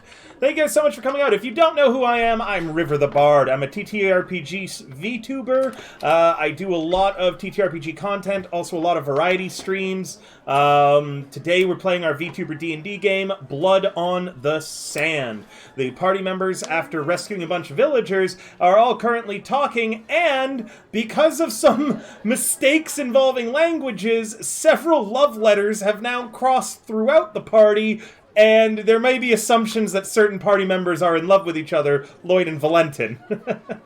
So thank you so much for coming by. Consider dropping a follow to see more of my content. I do a lot of stuff. I also very recently opened up an agency for VTubers. You can find information on it there. But thank you so much for coming, everybody. I hope that you're not trapped in ad hell. General D&D fare, yes. Regardless. Oh, and also, if you wanted to check out any of my lovely cast, you can find them all there. That's the Blood on the Sands cast. Carry on, Valtria.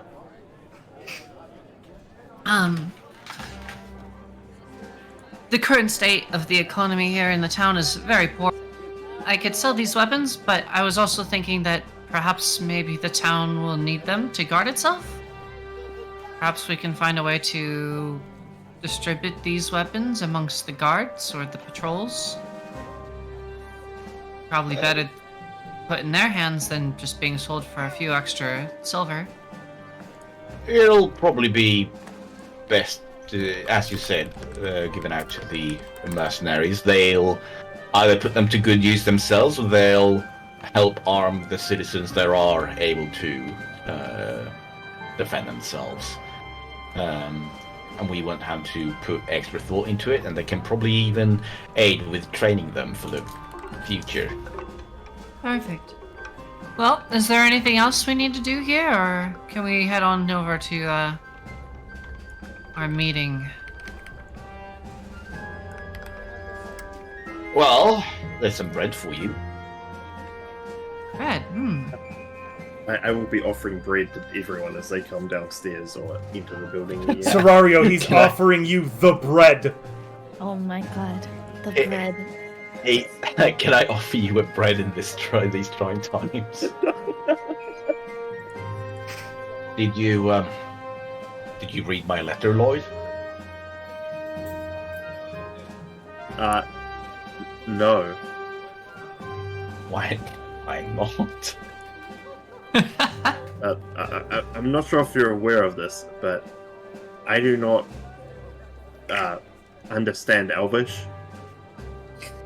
Elvish?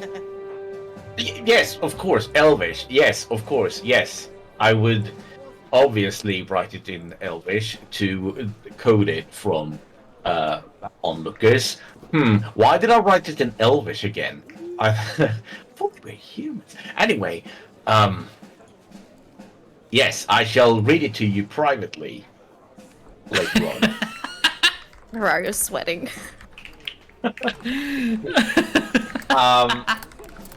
For now, though, I assume that we should probably head off to speak with Basin,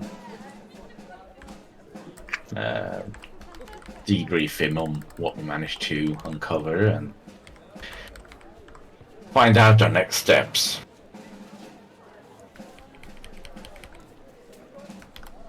Yeah, Lloyd is so confused right now. He's, I guess I finished the reports. Should have everything they need in there. I'll need you to actually write out a report for me, Rai, so I can see what you're including in it and what you're not. Okay. I will do that for next session. Thank you. No need to do so now. It's going to take a few months for the letter to reach Thascalus and the Snake Charmer in the first place. With that, it sounds like you're ready to meet up with Phazin. I believe so. Excellent. You. Do we want to do it this session, or because it's getting late? Up to you guys. We got another 15 minutes of play. I had one other thing I wanted to do before I left, but it was going to be kind of one of those things that Zandra would do as we're kind of leaving the building. Sure. Zandra would just kind of like step up next to Serario as we're walking. Step up. Of Good course. morning. Oh, good Oh my morning. god. I was told that I was missed. Oh yeah, I asked her to pass the message. She actually did. Of course. You feeling better? For now. Good. We'll see how long it lasts. I prefer you here over Devin. No offense to Devin. Don't tell her I said that. No worries. I missed you too. Sarahio's like blushing while she is also still sweating from her yaoi.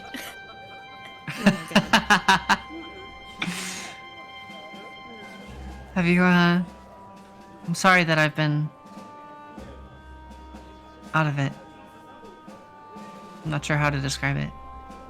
I'm sorry I've not been here.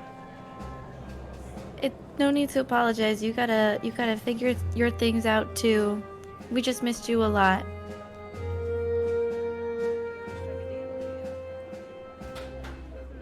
Alright.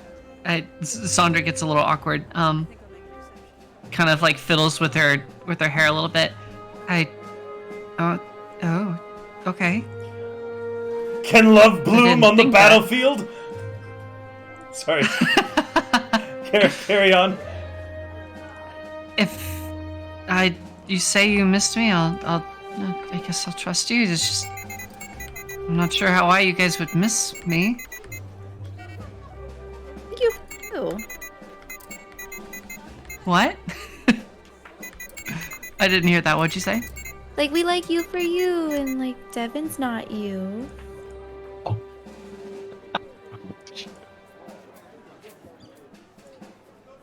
I guess in a way. She's not me, but she's part of me. That's true. She's just not the person I knew from the past. True. Yeah. Well, hopefully we won't. I mean, yeah. It's good to see you. And Zandra will awkwardly kind of like step away. Dario just does like a little like, okay. Man, this whole party is just filled with disasters. Like, emotional and relationship-wise, none of you would be able to get by in normal society. Not a single one of you. Apart from maybe Lloyd, who has mastered the art of minding his own fucking business. Well, that brings into a different set of disasters, let's be honest. Hey, Lloyd, what's that really important piece of information you learned from watching those things? You'll learn it when I need to tell you, okay? Just hope I don't die before then. It gives the party incentive to keep the wizard alive. Yeah. Alright, well, we got a little bit more time. Does anyone want... Lenton, why don't you pull Lloyd aside and read him that letter right now? Hey, Lloyd, I heard you missed me.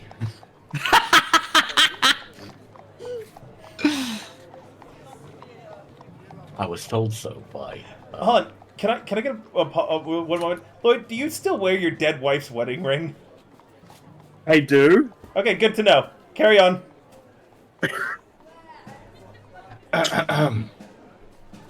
Lloyd, I need to tell you what was written in this letter, and I start to unfurl it. After I Pull him aside. brazenly took it from you, apparently. Just reached into the pocket you put it in and pull it back.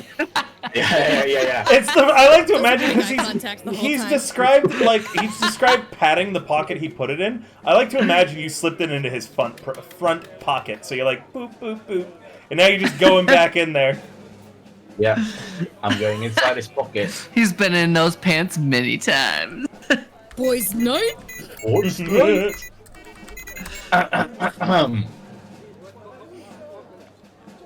To my darling Lloyd, you looked so dashing out on the field of battle while fighting to rescue me and the others.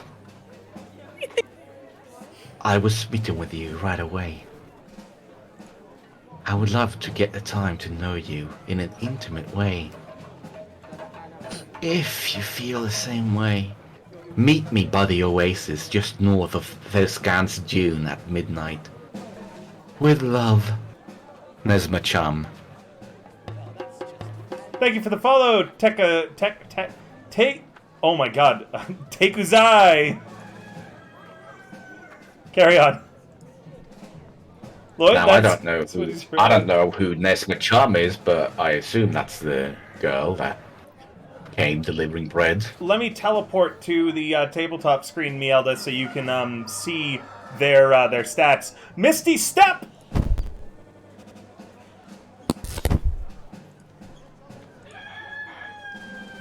This is the party's collective stats. So, Lloyd, you have a date at midnight. Lloyd is so confused before he's like, "Oh, the letter wasn't from you."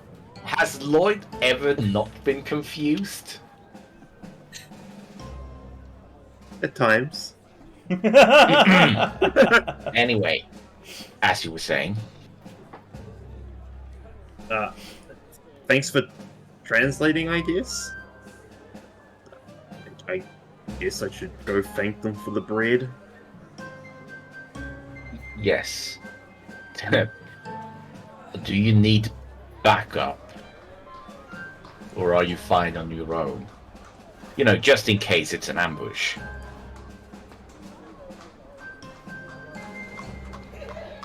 But an ambush might be an easier situation to deal with. Very well, I shall provide Overwatch.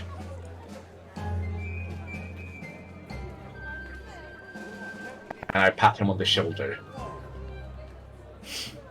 Oh my god, Once again. Are you gonna meet her? I am. Holy shit, I didn't expect that. Alright, time to write a scene, I guess. He said he was gonna thank her for the bread. Oh. It's gonna be a very wholesome interaction with no misunderstandings. Oh yeah, I bet. Just gonna walk up in there, hey, nice buns. Serario is going to lose her mind. Raya's gonna commit some war crimes. Lloyd goes, nice buns, daddy like. Soraya's gonna invite this girl over for a girls' night in Bloodsport. Like, I killed her. And I'm gonna pat him on the shoulder. I'm just gonna lean in. As long as you do it on the property, it can be legal. Once Oh my god. Once again, it'll be boys' night. God, this is weird. Alright. And I think with that, that's a great spot to end on for the evening. Is it? Yeah, I think that's what we'll end on. So, next session, that means we're not playing next week because Undyne can't make it. We're going to play them the week after. So 2 weeks from now, you will be meeting with Phazin, giving your report. I will have the letter that will be sent to the Snake Charmer, and we'll be having some very, very fun romantic mishaps. Thank you guys so much for coming out. Thank you guys so much for coming out. Remember, we're currently running a fundraiser for my kitty cat, who is very ill right now. Well, actually, she's doing a lot better, but we need to get her spayed to prevent the infection from happening again. So you can support directly there. We're going to have all sorts of really fun rewards along the fundraiser, including an audio reading of Tangled Beards, and maybe I'll grab a few people from this campaign to voice act the dialogue in it, which would be very fucking fun. I'll just do all the moaning parts. Yeah, even if it's a different person voice acting the character, we get Valentin to do their moans. But yeah, we're going to be doing a lot of fun stuff coming up, guys. I can't wait either. If you wanted to check it out, I also run, thank you for the follow, Bad Warlock. I also run games that community can jump in and play. I do charge for my D&D games, though. On Friday, we are playing Cyberpunk Red Troubleshooters. On Saturday is Last Stand, which is a sister campaign to this one. And then Sunday is Cyberpunk Red Into the Red. And then on Thursday is Ryan and I play Final Fantasy XIV along with our raid group. So that'll be tomorrow. We're doing P5S now, so tune into that. Now, stay tuned. We're going to raid another great content creator who, when we get in there, everybody yell, River Raid! Woo! And cheer really, really loud and shit. Thank you, guys. See you tomorrow. Bye! Bye! Bye. Bye. Back off.